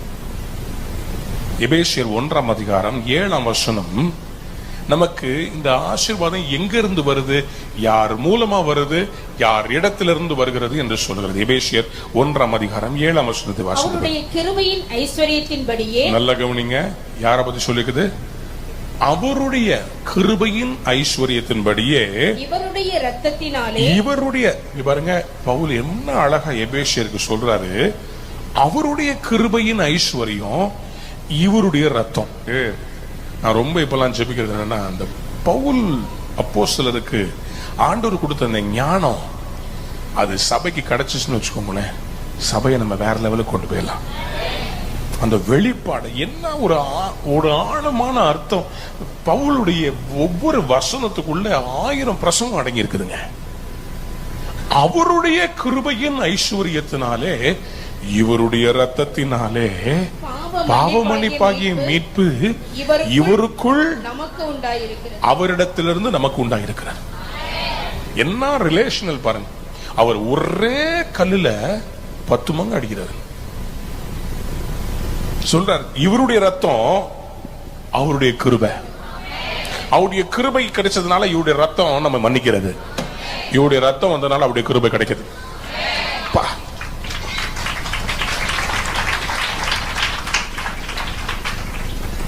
இப்போ நீங்க கை தட்டினீங்கல்ல, நான் கை சொன்னா நீங்களே தட்டினீங்கல்ல, இதுதான் சொல்றேன் வெளிப்பாடு. வெளிப்பாடு தான் உங்களை விடுதலையாக்கும். அதுக்குதான் வெளிப்பாடு இருக்கிற இடத்துல நிக்கணும். வெளிப்பாடு இருக்கிற அந்த சபையில சத்தியத்தை அறிந்து விடுதலையாக்க முடியும். சில இடத்துல ஏன் ஜனங்களுக்கு விடுதலை இல்லை? வெளிப்பாடு இல்லை. எதுல மாட்டி இருக்கிறாங்கன்னு தெரிய மாட்டேங்குது. வார வாரம் இயேசு உங்களை ஆசீர்வதிப்பார்னு சொல்றது முக்கியம் இல்ல, எங்கே விழுந்தது கவனிங்க. எனக்கு ஆவியானவர், நான் நல்ல அபிஷேகத்துல உணர்றேன், என் மேல ஒரு அனாயிண்டிங் இறங்கி வர்றதை உணர்றேன். தீர்க்கதரிசிகளின் புத்திரர் வீடு கட்டுவதற்காக மரம் வெட்ட போறாங்க. எலிசா கூட 2 ராஜாக்கள் புஸ்தகத்துல அவங்க மரம் வெட்டிக்கிட்டு இருக்கும் போது, அந்த தீர்க்கதரிசியின் புத்திரர் ஒருவனுடைய கோடாலி அது தண்ணீருக்குள்ள விழுந்து விடுகிறது. பக்கத்துல இருக்கிற ஆறுக்குள்ள விழுந்துருது. தீர்க்கதரிசி கிட்ட அந்த அந்த தீர்க்கதரிசியின் புத்திரர் கதறி சொல்லுறான், ஐயோ ஆண்டவனே, அது இரவலாக வாங்கப்பட்டதே. நான் ஒருத்தன்ட்ட கடன் வாங்கிட்டு வந்திருக்கிறேன், அது நான் திருப்பி கொடுக்கணுமே, அந்த கோடாலி தண்ணிக்குள்ள விழுந்துருச்சு. அப்ப அந்த தீர்க்கதரிசி என்ன பண்ணிருக்கலாம், அந்த கோடாலிய தீர்க்க தரிசனமா எங்க இருக்குதோ அதை கொண்டு வந்திருக்கலாம். ஆனா அவர் கேட்ட ஒரு கேள்வி பாருங்க, 2 ராஜாக்களின் புஸ்தகத்துல 6ஆம் அதிகாரம் 6ஆம் வசனத்துல, தேவனுடைய மனுஷன் அது எங்கே விழுந்தது என்று கேட்டான். நில்லுங்க சிஸ்டர், அது எங்கே விழுந்தது? பக்கத்துல பார்த்து கேளுங்க, அது எங்கே விழுந்தது? உங்களே தீர்க்க தரிசனமா ஆண்டவர் கேட்ட மாதிரி இல்ல? எங்கப்பா விழுந்த? எதுலப்பா விழுந்த? அது எங்கே விழுந்தது? எல்லாருக்குமே தெரியும் எங்க விழுந்துச்சு, அது எங்கே விழுந்தது. உங்க குடும்பத்துல இன்னைக்கு சாபம் இருக்குதுன்னு தெரியுது, ஆனா சாபம் எங்கே விழுந்தது? யாரால் வந்தது? எதனால் வந்தது? If you don't identify the reason for your curse in your life, you will never be able to become a blessing. It is very imperative that we understand where the curse or the cause is. நீதிமொழிகள்ல 26ஆம் அதிகாரம் 22ஆம் வசனத்துல நம்ம வாசிக்கிறோம், காரணம் இல்லாமல் இட்ட சாபம் தங்காது. The curse cannot abide without a reason. காரணம் இல்லாமல் இட்ட சாபம் தங்க. அப்போ காரணத்தோடு இருக்கிற சாபம் தங்கும். அப்ப இன்னைக்கு அந்த காரணத்தை கண்டுபிடிக்கும். இப்ப பாருங்க, இவர் இந்த தீர்க்கதரிசி கேட்கிறாரு, அது எங்கே விழுந்தது? பக்கத்துல பார்த்து கேளுங்க, அது எங்கே விழுந்தது? அதுக்கு அவரு அந்த தீர்க்கதரிசியின் புத்திரர் என்ன பண்ணாரு? அவன் அந்த இடத்தை காண்பித்த போது ஒரு கொம்பை வெட்டி அதை அங்கே எரிந்து அந்த இரும்பை மிதக்க பண்ணி. நீ இப்ப ஏன் கேள்வி என்னன்னு சொன்னா, அத பக்குன்னு இவர் பார்த்து சொல்லுவேன், இயேசுவின் நாமத்துல வா மேல அப்படின்னு சொல்லிருக்கலாம்ல. ஒரு கொம்பை வெட்டி அது எங்க விழுந்துச்சோ அந்த இடத்துல போட்டு உள்ள முங்கன இரும்பு கோடாலிய மிதக்க பண்ண. நான் சொல்ற இந்த அனாலஜி உங்களுக்கு புரியுதா? சாபோன்றது பயங்கர கொடுமையானது. Curse is like an iron head on a big axe. அந்த இரும்ப மிதக்க பண்ணணும்னு சொல்லி சொன்னா, உள்ள மூழ்கின உங்களுடைய வாழ்க்கைய மேல கொண்டு வரணும்னு சொன்னா, சிலுவை என்கிற மரத்துக்கு நீங்களும் நானும் வர வேண்டும்.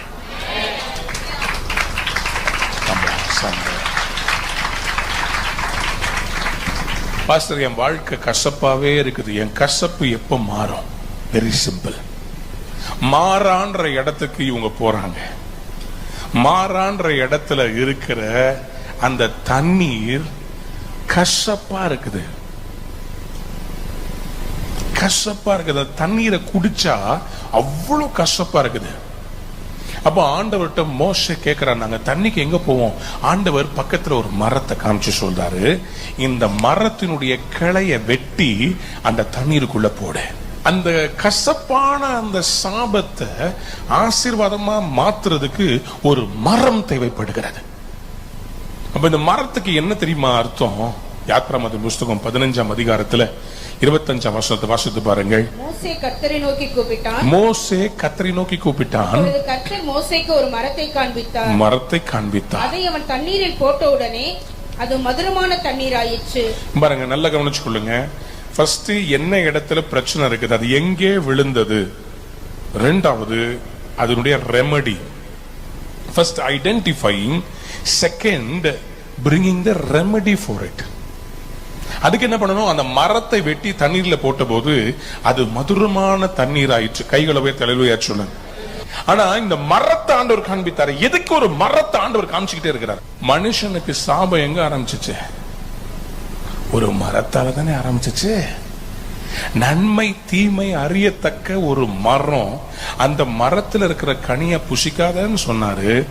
மீறி புசித்தபடியினாலே சாபம் வந்தது. அதனாலதான் பாருங்க, மனுஷனுடைய ரட்சிப்புக்கும் மரத்துக்கும் தொடர்ந்து அப்படியே ஒரு லைன் அப்படியே வந்துகிட்டே இருக்கும். மரம் மரம் மரம். ஒரு மரத்தை வெட்டி உள்ள போட்டா கோடாலி மிதக்குது. ஒரு மரத்தை வெட்டி உள்ள போட்டா அந்த மரம் என்ன பண்ணுது? அந்த தண்ணீர்ல இருக்க கசப்பெல்லாம் உறிஞ்சுக்கிட்டு ஆசீர்வாதத்தை வெளியே தருது. அதுதான் உங்களுக்கு நான் குட் ஃப்ரைடே அன்னைக்கு காண்பித்தேன். இயேசு கிறிஸ்து சிலுவை மரம். அந்த சிலுவை மரத்துல அவர் அந்த காடியை ஏன் வாங்கி குடிச்சாருன்னா, நம்ம வாழ்க்கை இருக்கிற சாபத்தின் கசப்பெல்லாம் அவரு வாங்கிக்கிட்டு மூழ்கிற நம்ம வாழ்க்கைய மேல கொண்டு வருவதற்காக அவர் மரணத்துக்குள்ள மூழ்கி நம்ம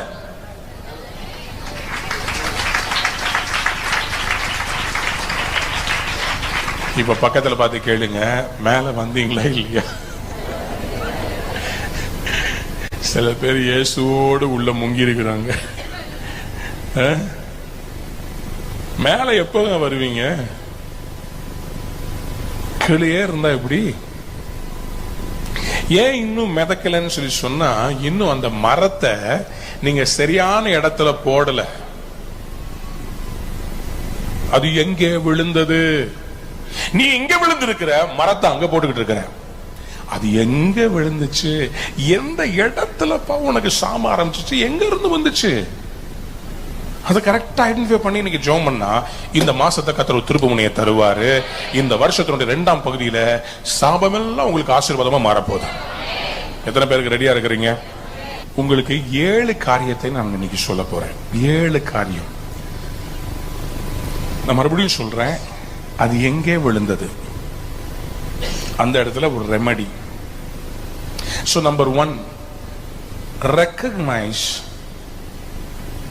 where the root of the curses.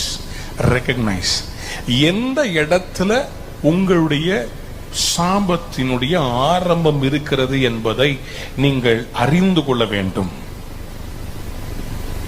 I request you to first recognize. என்ன பண்ணுங்க, இன்னைக்கு முதலாவதாக குடும்பமா உட்கார்ந்து 2 பேருடைய ஃபேமிலி ட்ரீ எழுதுங்க. Please, if you can do this, you will really come to a wonderful conclusion. என்ன பண்ணுங்க, கணவன் மனைவியா இருந்தா உங்க 2 பேருடைய அப்பா அம்மா பேரை எழுதுங்க. அவங்களுடைய அப்பா அம்மா பேரை எழுதுங்க. அவங்களுடைய அப்பா அம்மா பேர் முடிஞ்ச அளவுக்கு ரிசர்ச் பண்ணி கண்டுபிடிங்க. அமெரிக்காவில் இந்த மாதிரி பண்ணி நிறைய பேருடைய வாழ்க்கையில விடுதலையை வாங்கியிருக்கிறாங்க. ஏன்னா ஆசீர்வாதத்துக்கும் சாபத்துக்கும் இருக்கிற ஒரு டிஃபரன்ஸ். ஆண்டவர் யாத்ராமத்தின் புஸ்தகத்துல சாபத்தை எவ்வளவு விசாரிப்பார்னா, 3ஆம் 4ஆம் தலைமுறை வரையிலும் அதை விசாரிப்பேன். ஆனா அவருடைய இரக்கம் 1000 தலைமுறைக்கு. அப்ப சாபம் 3ஆம் 4ஆம் தலைமுறை வரைக்கும். 3ஆம் 4ஆம்னா இப்போ கணக்கு போட்டு பாருங்க பாப்போம். உங்களுடைய நீங்க ஒரு சந்ததி, அம்மா அப்பா ஒண்ணு, அவங்க தாத்தா உங்க தாத்தா பாட்டி, உங்க அப்பா அம்மாவுடைய தாத்தா பாட்டி, அதாவது உங்களுடைய கொள்ளு தாத்தா பாட்டி. இப்போ அவங்கள போய் மனம் திரும்ப சொல்ல முடியாது. அவங்க எல்லாம் என்ன ஆயிடுச்சு, முடிச்சுட்டு போயிட்டாங்க. ஆனா அவங்களுடைய பாவங்களுக்காக அவங்க அறிக்கை செய்யாம அவங்களுடைய லைஃப்ல இருந்து வர்ற சாபங்கள் உங்களை பின்தொடர்ந்து வந்ததுக்காக உங்களுக்கு என்ன கேள்வினா, அவங்க பண்ண தாத்தா பண்ண தப்புக்கு நான் ஏன் சாபத்தை அனுபவிக்கணும்? ஆண்டவர் ஏன் இவ்வளவு மோசமானவரா இருக்கிறார்? அவங்க கிட்ட இருக்கிற சாபம் எனக்கு ஏன் வரணும்? அவங்க கிட்ட சொத்து மட்டும் உங்களுக்கு வருது.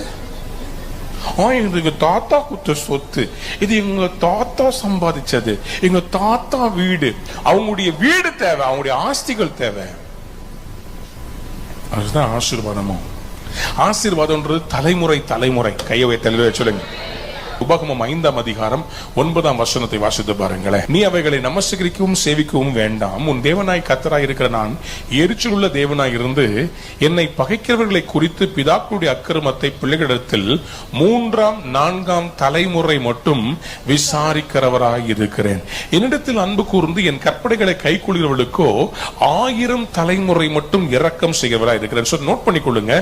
உபாகமம் 5, 9, 10 சொல்லுகிறது 3ஆம் 4ஆம் தலைமுறை வரைக்கும். So recognize the curse, sit and first of all write down their names. அவங்க பேர்களை எழுதி வச்சு, இயேசுவின் நாமத்திலே என்னுடைய தாத்தா முகிலனுடைய பாவங்களை நான் அறிக்கை செய்கிறேன். இத சொல்லி செஞ்சு பாருங்க. இயேசுவின் நாமத்தினாலே பைபிள் பொய் சொல்லவே சொல்லாது, நிச்சயமாக மாற்றத்தை கொண்டு வரும். So first of all, recognize that you are under a curse. Recognize. எந்த இடத்துலன்னு சொல்லி கண்டுபிடிங்க. அதை தேடி கண்டுபிடிக்க வேண்டும். Number 2, repent. Repent பண்ணணும். நீதிமொழிகளின் புஸ்தகம் 28ஆம் அதிகாரம் 13ஆம் வசனம் சொல்கிறது. நீதிமொழிகள் 28:13. தன் பாவங்களை மறைக்கிறவன் வாழ்வடைய மாட்டான். தன் பாவங்களை மறைக்கிறவன் வாழ்வடைய மாட்டான். அவைகளை அறிக்கை செய்து விட்டு விடுகிறவனோ, அவைகளை அறிக்கை செய்து விட்டு விடுகிறவனோ இரக்கம் பெறுவான். இரக்கம் பெறுவான். கைகளை உயர்த்தி ஒரு ஆமென் சொல்லுங்க. பாவங்களை மறைக்கிறவன் வாழ்வடைய மாட்டான், அவைகளை அறிக்கை செய்து. தீவ பிள்ளைகளே, இன்னைக்கு நம்ம தப்பு இருந்துச்சுன்னா அதை ரெகக்னைஸ் பண்றது மட்டும் இல்ல, அதை அறிக்கை செய்யணும். அதுக்காக மனம் திரும்பணும். இப்ப ஆண்டவர் உங்களுடைய லைஃப்ல நீங்க வாலிப வயசுல செய்த சில பாவங்களை உங்களுக்கு காண்பிக்கிறார். நீங்க அதுக்காக நீங்க ஃபர்ஸ்ட் அறிக்கை செய்யணும். ஆண்டவரே, நான் இந்த மாதிரி தப்பா நடந்துகிட்டேன், நான் இந்த மாதிரி சின்ன வயசுல இந்த திருட்டுத்தனம் பண்ணேன், இந்த மாதிரி நான் ஒரு பொய் சொன்னேன், இந்த மாதிரி காரியங்களை செஞ்சேன், நான் பகிரங்கமா இந்த பாவத்தை செஞ்சேன், இதையெல்லாம் நான் செஞ்சேன்னு சொல்லி நீங்க என்ன பண்ணலாம், நீங்களும் ஆண்டவரும் தனியா உட்கார்ந்து ஆண்டவர்கிட்ட நீங்க அதை ஒப்புரவாகலாம். அதே மாதிரி ரிப்பென்ட் பண்ணணும். ரிப்பென்ட் பண்ணணும். பாருங்க, இந்த ரிப்பென்ட் பண்றது மட்டும் இல்ல, மூன்றாவது ரிப்பென்ட்ன்றது என்ன தெரியுங்களா? What is the meaning of repentance தெரியுமா? சொல்லுங்க. ரிப்பென்டன்ஸ் என்ன?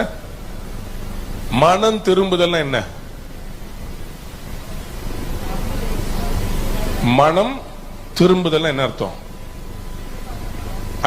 அந்த பாவத்துக்கு போகாம திரும்புறதுன்னு அர்த்தம். திரும்பி திரும்புறது இல்ல. சில பேருக்கு பிரச்சனை என்னன்னு சொன்னா, திருப்பி போயிட்டு திருப்பி மனம் திரும்புறது, திருப்பி போயிட்டு திருப்பி வருது. இது என்ன ஊட்டி மலைக்கு போற ஹேர்பின் பெண்டா லைஃப்? இப்படி போயிட்டு வர்றதுக்கு. when you turn, you have to turn for good. கைகளை வைத்து ஆமென் சொல்ல. சோ மனம் திரும்புறது ஒண்ணு. மூணாவது ரினவுன்ஸ் பண்றது. இனிமேல் நான் அதை செய்ய மாட்டேன். ஒரு ஸ்கூல்ல நீங்க லேட்டா வரீங்க அல்லது ஒரு காரியம் உங்ககிட்ட ஒரு லெட்டர் கேட்பாங்க, என்ன சொல்லுவாங்க? இனிமேல் இதை செய்ய மாட்டேன்னு எழுதி கொடு. அதை ஹெட்மிஸ்டர் சைன் போட்ட பிறகுதான் திருப்பி உள்ள விடுவான். செய்ய மாட்டேன்னு எழுதி கொடு. ஒரு நல்ல ஒரு ஆபீஸ்ல அந்த மாதிரி ஆக்ஷன் எடுத்தாங்கன்னா சொல்லுவாங்க, you have to give your apology letter. எழுத்து வடிவில் எழுதி கொடுக்கணும்னு சொல்லுவாங்க. செய்ய மாட்டேன். You have to renounce certain things. ரினவுன்ஸ்னா என்னங்க? நிறைய காரியங்களை ரினவுன்ஸ் பண்ண வேண்டியது இருக்குது. என்ன? விக்கிரக வணக்கத்தை ரினவுன்ஸ் பண்ணணும். விக்கிரக வணக்கங்களை ரினவுன்ஸ் பண்ணணும். ஆண்டவரே, நான் இந்த மாதிரி விக்கிரகங்களை வணங்கினேன், அறியாமையில செஞ்சுட்டேன், மன்னிச்சுக்கோங்க. ஆண்டவரே, நான் இந்த மாதிரி எங்க தாத்தா பாட்டி போட்டோவுக்கு நான் லைட் வச்சு மாலை போட்டேன், மன்னிச்சுக்கோங்க. ஆமாங்க, உங்க குடும்பத்துல இன்னைக்கு உங்க தாத்தா பாட்டி, உங்க அம்மா அப்பாக்கு மாதா சிலைக்கு திரு இருதய ஆண்டவர், இந்த ஹார்ட் மட்டும் இருக்கும், மேல முள் இருக்கும், பாத்திருக்கீங்களா? அந்த போட்டோ வச்சு கீழே லைட் வச்சிருந்தீங்கன்னா உங்க வீட்டுல சாபம் இருக்குன்னு அர்த்தம். அதெல்லாம் எடுத்து போட்டுருங்க. அது இயேசு கிறிஸ்துவ வெறும் படம். படத்தை போய் கும்பிடாதீங்க. அது யாரோ ஒரு மனுஷனுடைய முகம். அது இயேசு இல்ல. இயேசு கிறிஸ்து அவர் பூரண அழகுள்ளவர். அவர் 10,000ங்களில் சிறந்தவர். அவருடைய முகத்தை நீங்க உங்க வீட்டுல வைக்கல. அவருடைய முகத்தை தரிசிக்கணும்னு கண்ணை மூடி ஜெபம் பண்ணி பாருங்க. உங்க கண் முன்னாடி இயேசு வந்து நிப்பார். சாபத்துட்டு வரணும்னு சொன்னா ரினவுன்ஸ் பண்ணணும். கையை வைத்து ஒரு ஆமென் சொல்லுங்க. கவனிங்க. You have to renounce. அதையெல்லாம் அறிக்கை செய்ய வேண்டும். You need to confess. எல்லாரும் சொல்லுங்க, கன்ஃபெஸ் பண்ணும். எல்லாம் தெரியாத பாவங்கள் நம்மளது மட்டும் இல்லைங்க. இப்ப தானியேல் தீர்க்கதரிசன புஸ்தகத்துல நீங்க வாசித்து பாத்தீங்கன்னா, தானியேல் 9ஆம் அதிகாரத்தில் 4 இருந்து 6 வாசித்து பாருங்க. என் தேவனாகிய கர்த்தரை நோக்கி ஜெபம் பண்ணி பாவ அறிக்கை செய்து ஆண்டவரே உம்மில் அன்பு கூர்ந்து உம்முடைய கற்பனையை கைக்கொள்ளுகிறவர்களுக்கு உடன்படிக்கையும் கிருபையும் காக்கிற மகத்துவம் பயங்கரமான தேவனே, நாங்கள் பாவம் செய்து அக்கிரமக்காரராய் இருந்து துன்மார்க்கமாய் நடந்து கலகம் பண்ணி உம்முடைய கற்பனைகளையும் உம்முடைய நியாயங்களையும் விட்டு அகன்று போனோம். சரி, 8ஆம் வசனம் வாசிங்க. ஆண்டவரே, உமக்கு விரோதமாக பாவம் செய்தபடியால் நாங்களும் எங்கள் ராஜாக்களும், நல்ல கவனிங்க, அவர் சொல்றாரு பாருங்க, நாங்களும் எங்கள் ராஜாக்களும் எங்கள் பிரபுக்களும் எங்கள் பிதாக்களும். இவர் தன்னுடைய பாவத்தை மட்டும் இல்ல, தன்னுடைய பிதாக்களுடைய பாவத்தையும் அறிக்கை செய்யறத பாருங்க. அதே மாதிரி 11ஆம் வசனம், 18ஆம் வசனம், 23ஆம் வசனம், இந்த வசனங்களை எல்லாரும் வாசித்து பாருங்களேன். அவர் வந்து என்ன பண்றாரு, தங்களுடைய பாவத்தை மட்டுமல்ல தன்னுடைய பிதாக்களுடைய பாவத்தையும் அறிக்கை செய்கிறார். இன்னைக்கு அதுதான் சொல்றேன், நீங்க ஒரு ஃபேமிலி ட்ரீயை போடுங்க. ஃபேமிலி ட்ரீயை போட்டு அவங்க பேர்களை சொல்லி, என்னுடைய தாத்தா இன்னென்ன பேர் உடையவங்க, என்னுடைய பாட்டி, இவங்களுடைய பாவங்களுக்காக நான் மனம் திரும்புகிறேன், மனம் வருந்துகிறேன், அவருடைய பாவங்களை மன்னியும். இதை சொல்லி செஞ்சு பாருங்க, உங்களுடைய குடும்பத்துல திருமணம் நடக்கும், உங்க குடும்பத்துல குழந்தை பிறக்கும். எல்லா தலைமுறை சாபங்களை உடைக்க போறார். சாபத்துல கொடிய சாபம் அந்த தலைமுறை சாபம். நம்ம பண்ற பாவங்களுக்காக மனம் திரும்பிடுவோம். But look at all these other people who have not repented. ஆண்டவர் லா வச்சார்னா ஒரு லா தான். அதை வந்து பிரேக் பண்ணணும்னு சொல்லி சொன்னா நம்ம வந்து ரினவுன்ஸ் பண்ணணும். எல்லாரும் சொல்லுங்க, ரினவுன்ஸ் பண்ணுங்க. ரினவுன்ஸ் பண்ணணும், அறிக்கை செய்யணும். பாவங்களை மறைக்கிறவன் வாழ்வடைய மாட்டான். அறிக்கை செய்து விட்டு விடுகிறோம். கையை உயர்த்துறாமன்னு சொல்லுங்க. இப்போ சில பேரு விட்டு விடுற பாவம் இருக்குது, ஆனா நிவர்த்தி செய்ய வேண்டிய பாவங்கள் இருக்கு. நான் சொல்றதை நல்லா நோட் பண்ணிக்கோங்க. விட்டு விடுகிற பாவம் இருக்கிறது, நிவர்த்தி செய்ய வேண்டிய பாவம் இருக்கிறது. அதுக்கு என்ன பண்ணணும்? ஃபர்ஸ்ட் சொன்ன ஃபர்ஸ்ட் 6 என்ன? recognize. second R, repent. third R, renounce. fourth R, restitution. restitution என்ன? restitution என்ன? ஒரு கிளாசிக் சாபத்துல இருந்து ஆசீர்வாதமான ஒரு மனிதன் சகேயு. சகேயு வீட்டுக்கு ஆண்டவர் போறார். சகேயு வந்து பாருங்க, சகேயுடைய கேரக்டர் அப்படின்னு சொன்னா, அவர் வந்து ஒரு டாக்ஸ் கலெக்டர். அவர் அநியாயமா ஜனங்கிட்ட இருந்து பணத்தை வாங்கிட்டு இருந்திருக்கிறாரு. இயேசு எப்படிப்பட்டவரோன்னு பாக்குறதுக்காக ஒரு மரத்துல ஏறி உட்கார்ந்து எட்டி பார்த்துட்டு இருக்கிறார். அவர் எட்டி பார்த்துட்டு இருக்கும் போது திடீர்னு சொல்லி இயேசு அவரை பார்த்து, உங்க வீட்டுக்கு வரணும். ஆண்டவர் சொல்லி, உங்க வீட்டுக்கு நான் வரேன்னு சொல்லிட்டார். சொல்லி இவர் வீட்டுக்கு போயிட்டார். வீட்டுக்கு போயிட்டு ஆண்டவர் பேசிட்டு இருக்கிறதெல்லாம் பார்த்துட்டு இருக்கும் போது இந்த மனுஷனுடைய இருதயத்துல ஏதோ ஒரு கை ஒண்ணு கொடாயுது. என்னாச்சு, ஏன் இப்படி வாழ்ந்துட்டு இருக்கிற? இவர் மனசுல கொடாஞ்ச உடனே இவர் என்ன பண்றாரு? he makes a bold statement. என்ன தெரியுமா? லூக்கா சுவிசேஷம் 19ஆம் அதிகாரம் 8ஆம் 9ஆம் வசனத்தை வாசியுங்கள். சகேயு அங்கே நின்று ஆண்டவரை நோக்கி, ஆண்டவரே, என் ஆஸ்தியில் பாதியை ஏழைகளுக்கு கொடுக்கிறேன். கைகளை உயர்த்தி ஒரு ஆமேன்னு சொல்லுங்க. இப்ப நான் கேள்வி என்னன்னு சொன்னா, ஒரு 4 வீடு இருக்குது. இவர் சொல்றாரு, நான் 2 வீடை கொடுத்துறேன்.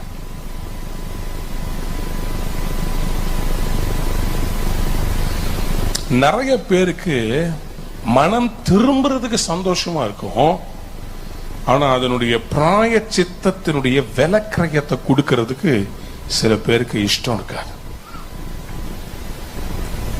ஒரு ஏமாற்றி சம்பாதித்த அல்லது அநியாயத்துல வந்த அல்லது ஏதோ ஒரு காரியத்துல வந்தது காரியம், அந்த காரியத்தை ரெஸ்டிடியூஷன் பண்ணும்போது அதுல ஒரு பெரிய ஒரு விடுதலை, சாபம் ஆசீர்வாதமாய் மாறுகிறது. நான் வந்து இதுக்கு உடன்பட மாட்டேன். என்ன, எனக்கு ஒரு குழந்தை வேணும்னா குழந்தை மாதிரியே கோல்டுல ஒரு குழந்தைய சொல்லி கொண்டு போய் உண்டியல போடுறது. நோ, ஆண்டவர் லஞ்சம் வாங்கி உங்களை ஆசீர்வதிக்கிறவர் இல்லை. எத்தனை பேர் ஆமேன்னு சொல்ல விரும்புறீங்க? கால் சரியில்லை, உடனே காலு மாதிரி தங்கத்துல ஒண்ணு பண்ணி காலை கொண்டு போய் போடுறது. No, you cannot bribe God. ஆனால் நீங்க ஒரு பிராயச்சித்தம் செய்யணும். இது சகையு தவறா வாழ்ந்திருக்கிறார். இவருக்கு வந்து மனசு குத்துது, நிறைய பேருடைய வயிற்றுல அடிச்சு நான் இந்த மாதிரி சம்பாதிச்சுட்டேனே.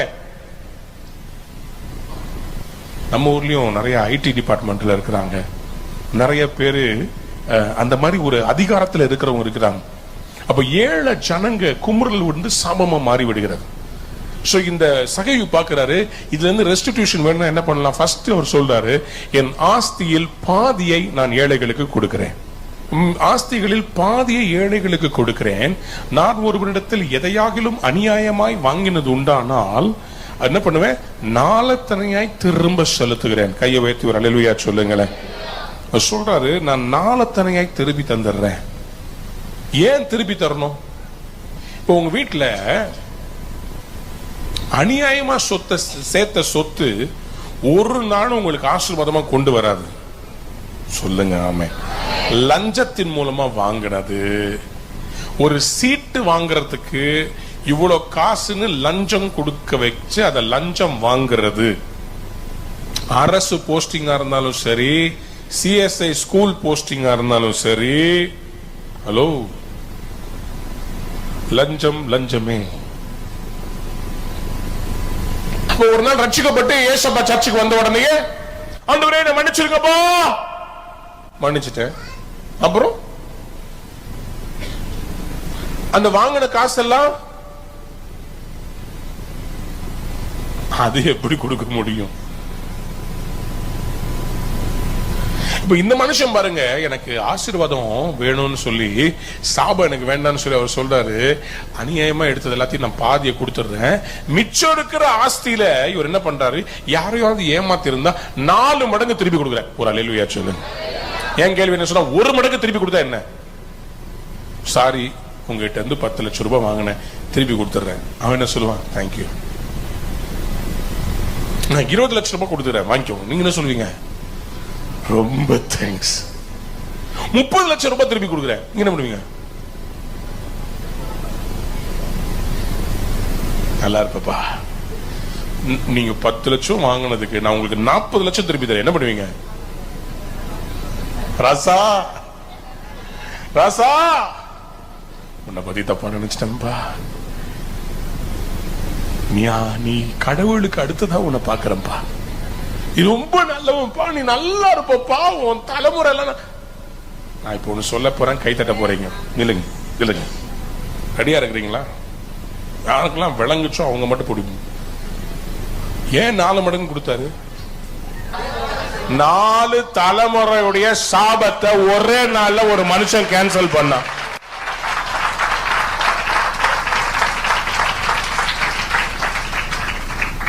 அவங்க அப்பாவும் இன்கம் டாக்ஸ் போல இருக்குது, அவங்க தாத்தாவும் இன்கம் டாக்ஸ் போல இருக்குது, அவங்க கொள்ள தாத்தாவும் இன்கம் டாக்ஸ், அவங்க தலைமுறையில பண்ண எல்லா சாபத்தையும் இந்த மனுஷன் திருப்பி கொடுக்கிறான். நீங்க நிறைய பேருக்கு ஆண்டவர்கிட்ட மன்னிப்பு கேட்கறது ரொம்ப ஈஸி. ஆண்டவர் என்ன மன்னிச்சிரட்டும், ஆண்டவர் எனக்கு செஞ்சிரட்டும். சரி, அதுக்கு பிராயச்சித்தமா கடவுளுக்கு ஒரு காணிக்கை கொடு, சர்ச்சில் வந்து வைங்க, ஏமாத்துன காசை கொண்டு வந்து வைங்க. டைத்து கொடுக்காம பல மாசமா இருக்கிறீங்கல்ல, அந்த டைத்துக்கு ஒன்னா சேர்த்து வந்து கொண்டு பாருங்க.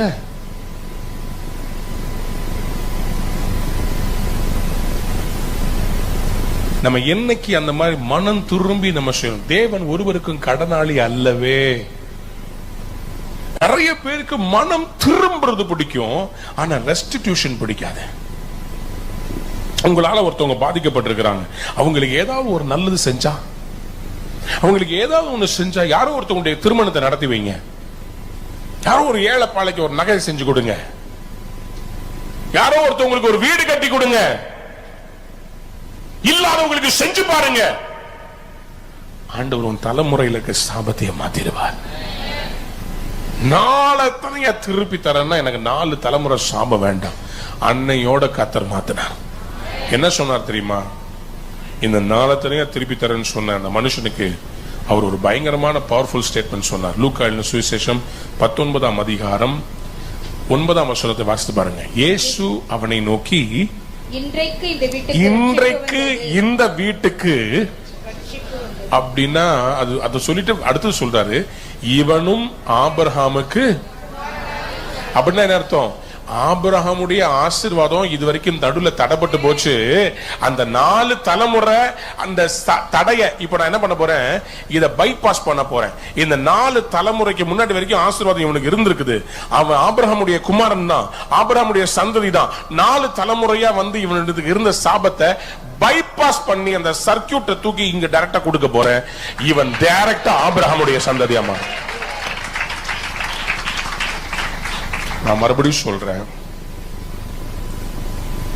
ரெஸ்டிடியூஷன் ரெபென்டன்ஸ் மட்டும் இல்ல. ஒரு பாஸ்டர் அவருடைய சபையில இந்த தேசத்துல இன்னொரு தேசத்துல ஒரு பாஸ்டர் இந்த மாதிரி சாபத்தை பத்தி பேசிட்டு இருக்கும்போது திடீர்னு ஆவியான உணர்த்தினாரா, நீ செய்த பாவங்களுக்காக ஆண்டவருக்கு ஒரு பிராயச்சித்தத்தை கொண்டு வந்து செய். நீ அப்போ அவருடைய உள்ளத்துல ஆண்டவர் சொல்லிருக்காரு, சில பேர் அபார்ஷன் பண்ணிருக்கிறாங்க, அபார்ஷன் பண்ணி ஆண்டவருக்கு விரோதமா செஞ்சிருக்கிறாங்க. உங்ககிட்ட சொல்லு, ரிப்பென்ட் பண்ணி ஆண்டவர்கிட்ட வந்து ஒரு காணிக்கையை கொடுத்து இந்த மாதிரி தவறு செஞ்ச ஆண்டவரை மன்னிச்சிருங்க. அப்பா அம்மாவை கடைசி நாள்ல ரொம்ப வேதனைப்படுத்தி சாகடிச்ச ஆண்டவர் ரிப்பென்ட் பண்ணி வந்து செய். பழைய ஏற்பாட்டுல நல்லா கவனிச்சுக்கோங்க, அவங்க எப்பெல்லாம் பாவ அறிக்கை செஞ்சாங்களோ கூடவே ஒரு ஆடு ஒரு பலியை கொண்டு வந்து செலுத்தி அதற்குரிய கிரயத்தை கொடுத்தார்கள். புதிய ஏற்பாட்டில் இயேசு கிறிஸ்து நமக்காக மரிச்சிட்டாரு, நம்ம இதுக்கு மேல காணிக்க கொடுக்கணும்னு அவசியம் கிடையாது. ஆனா நம்முடைய இருதயத்தின் நினைவுனால கர்த்தருக்கு இந்த மனுஷன் எப்படி திருப்பி கொடுத்தானோ அது மாதிரி நம்ம பணத்தையும் கொடுக்கும் போது மன்னிப்பு மட்டுமல்ல ரட்சிப்பு வருகிறது. புரிஞ்சவங்க எல்லாம் ஒரு அல்லேலூயா சொல்லுங்க. ரட்சிப்புனா என்னங்க? பரலோகத்துக்கு போறதுக்கான டிக்கெட்டு. மன்னிப்புக்கு மட்டும் கிடையாது. மன்னிப்புனா உன்னை மன்னிச்சிட்டேன் போ. ரட்சிப்புனா இதுக்கு மேல உன் தலைமுறை எல்லாம் கர்த்தருடைய பிள்ளைங்க ஆசீர்வாதம். இதுக்கு மேல இம்மையிலும் மறுமையிலும் ஆசீர்வதிக்கப்பட்டிருப்பா. கையை உயர்த்தி வர அல்லேலூயா சொல்லுங்க. அல்லேலூயா. ரெஸ்டிடியூஷன். ரெஸ்டிடியூஷன் ஃபர்ஸ்ட் சொல்லுங்க. சொல்லுங்க சத்தியம். எல்லாரும் சொல்லுங்க. எல்லாரும் சொல்லணும். எல்லாரும் சொல்லுங்க. ரெகக்னைஸ். நம்பர் 2. செகண்ட் வந்து repent. Number 3 renounce. Number 4 restitution. Number 5 இப்ப நான் சொல்றேன், ஃபர்ஸ்ட் சர்வீஸ்க்கு வந்துட்டு சொல்லக்கூடாது. ரெசிஸ்ட். என்ன ரெசிஸ்ட் பண்ணணும்? செய்யறத இனிமேல் திரும்ப செய்யக்கூடாது, அதுக்கு எதிர்த்து நிற்க வேண்டும். செய்த தப்ப திருப்பி செய்யக்கூடாது, ரெசிஸ்ட் பண்ணணும். எப்படி ரெசிஸ்ட் பண்றது? யாக்கோபு நிருபம் 4ஆம் அதிகாரம் 7ஆம் வசனம். யாக்கோபு 4:7 இப்படியாக சொல்கிறது, ஆகையால் தேவனுக்கு கீழ்ப்படிந்திருங்கள், தேவனுக்கு கீழ்ப்படிந்திருங்கள், பிசாசுக்கு எதிர்த்து நில்லுங்கள், பிசாசுக்கு எதிர்த்து நில்லுங்கள். அப்பொழுது அவன் உங்களை விட்டு ஓடி போவான். இப்ப என்ன பண்ணணும்? சாபத்துல இருந்து ஆசீர்வாதமா மாறணும்னா இனிமேல் கர்த்தருக்கு கீழ்ப்படிக்கணும், பிசாசுக்கு எதிர்த்து நிக்கணும். அந்த பாவம் வாலிப வயசுல நீங்க செய்த அந்த பாவம் திரும்பி செய்யக்கூடாது. செய்த அந்த பாவத்தை திருப்பி பொய் சொல்லக்கூடாது. உயிரே போனாலும் உண்மையா தான் பேசணும். அன்னைக்கு அந்த மாதிரி நடந்துகிட்டீங்க, அந்த சூழ்நிலை இனிமேல் அப்படி செய்யக்கூடாது. எத்தனை பேர் ஆமேன் சொல்ல விரும்புறீங்க? கையை வைத்து ஒரு ஆமேன் சொல்லுங்க. பக்கத்துல பார்த்து சொல்லுங்களேன். ரெசிஸ்ட் பண்ணுங்க. ஆமென். ரெசிஸ்ட் பண்றது என்ன தெரியுமா?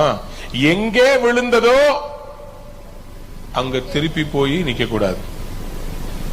ஒரு பையன் என்கிட்ட சொன்னா, அண்ணே நான் திரும்ப திரும்ப விழுந்துகிட்டே இருக்கிறேன், திரும்ப திரும்ப விழுகிறேன். நான் சொன்னேன், வழுக்கிற அந்த இடத்துல ஏன்பா நிக்கிற?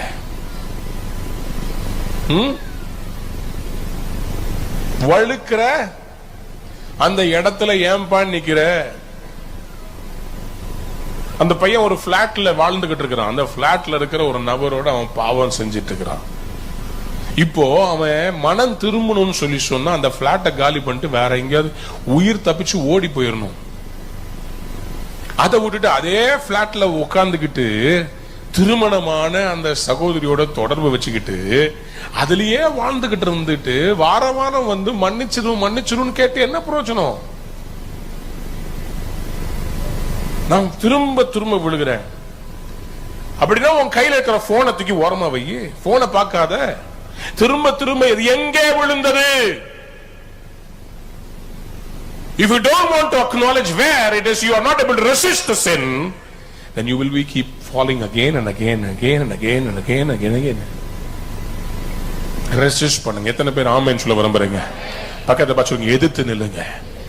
நீங்களே பிசாசுக்கு எதிர்த்து நிக்கலன்னு சொன்னா, நீங்களே உங்கள்கிட்ட வர பாவத்துக்கு எதிர்த்து நிக்கலன்னா வேற யார் வருவா?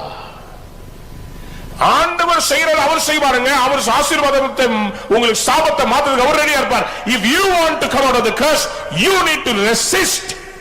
சொல்லுங்க, பழைய பாவத்தை நான் திரும்பி செய்ய முடியாது, ஏன்னா நான் ராஜாவுடைய பிள்ளை. அவர் எனக்காக ஜீவனை கொடுத்து. கையை வைத்து ஆமேன்னு சொல்லுங்க, சத்தமா ஒரு ஆமேன்னு சொல்லுங்க.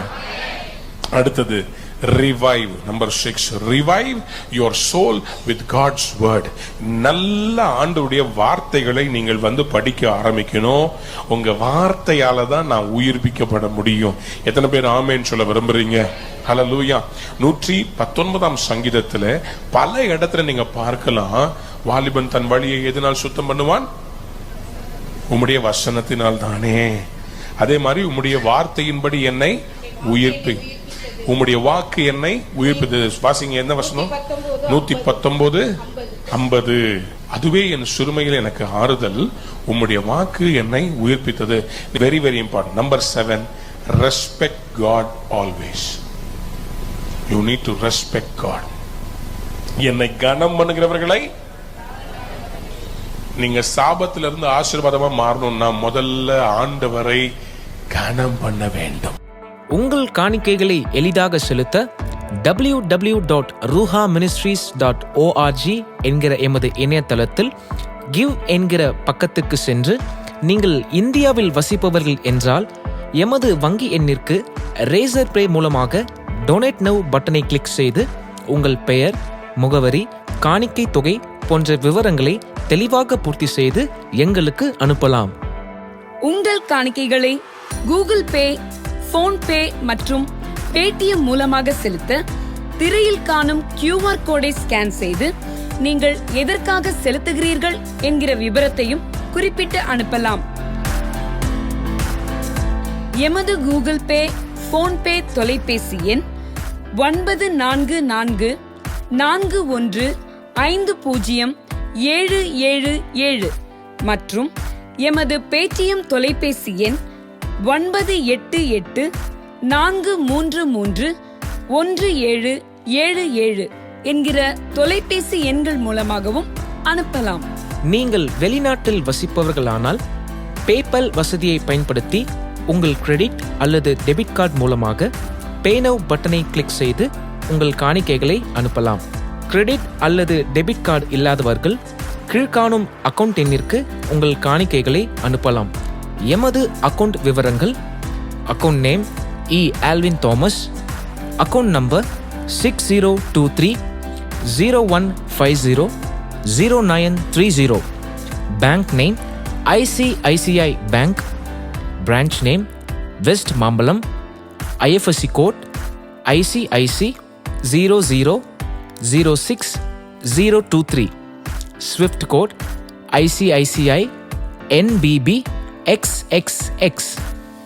அனுதினமும் தேவனுடைய வார்த்தையை சுமந்து திக்கற்றோரை ஆதரித்து ஆராதனை, ஜெபம் மற்றும் பல பரிமாணங்களில் இடைவிடாமல் ஊழியம் செய்கிற இந்த ஊழியத்தை உங்கள் கரங்களால் தாங்குங்கள்.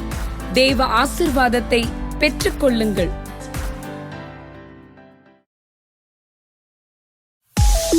நீங்கள் பார்த்து கொண்டிருப்பது உங்கள் ரூஹா டிவி.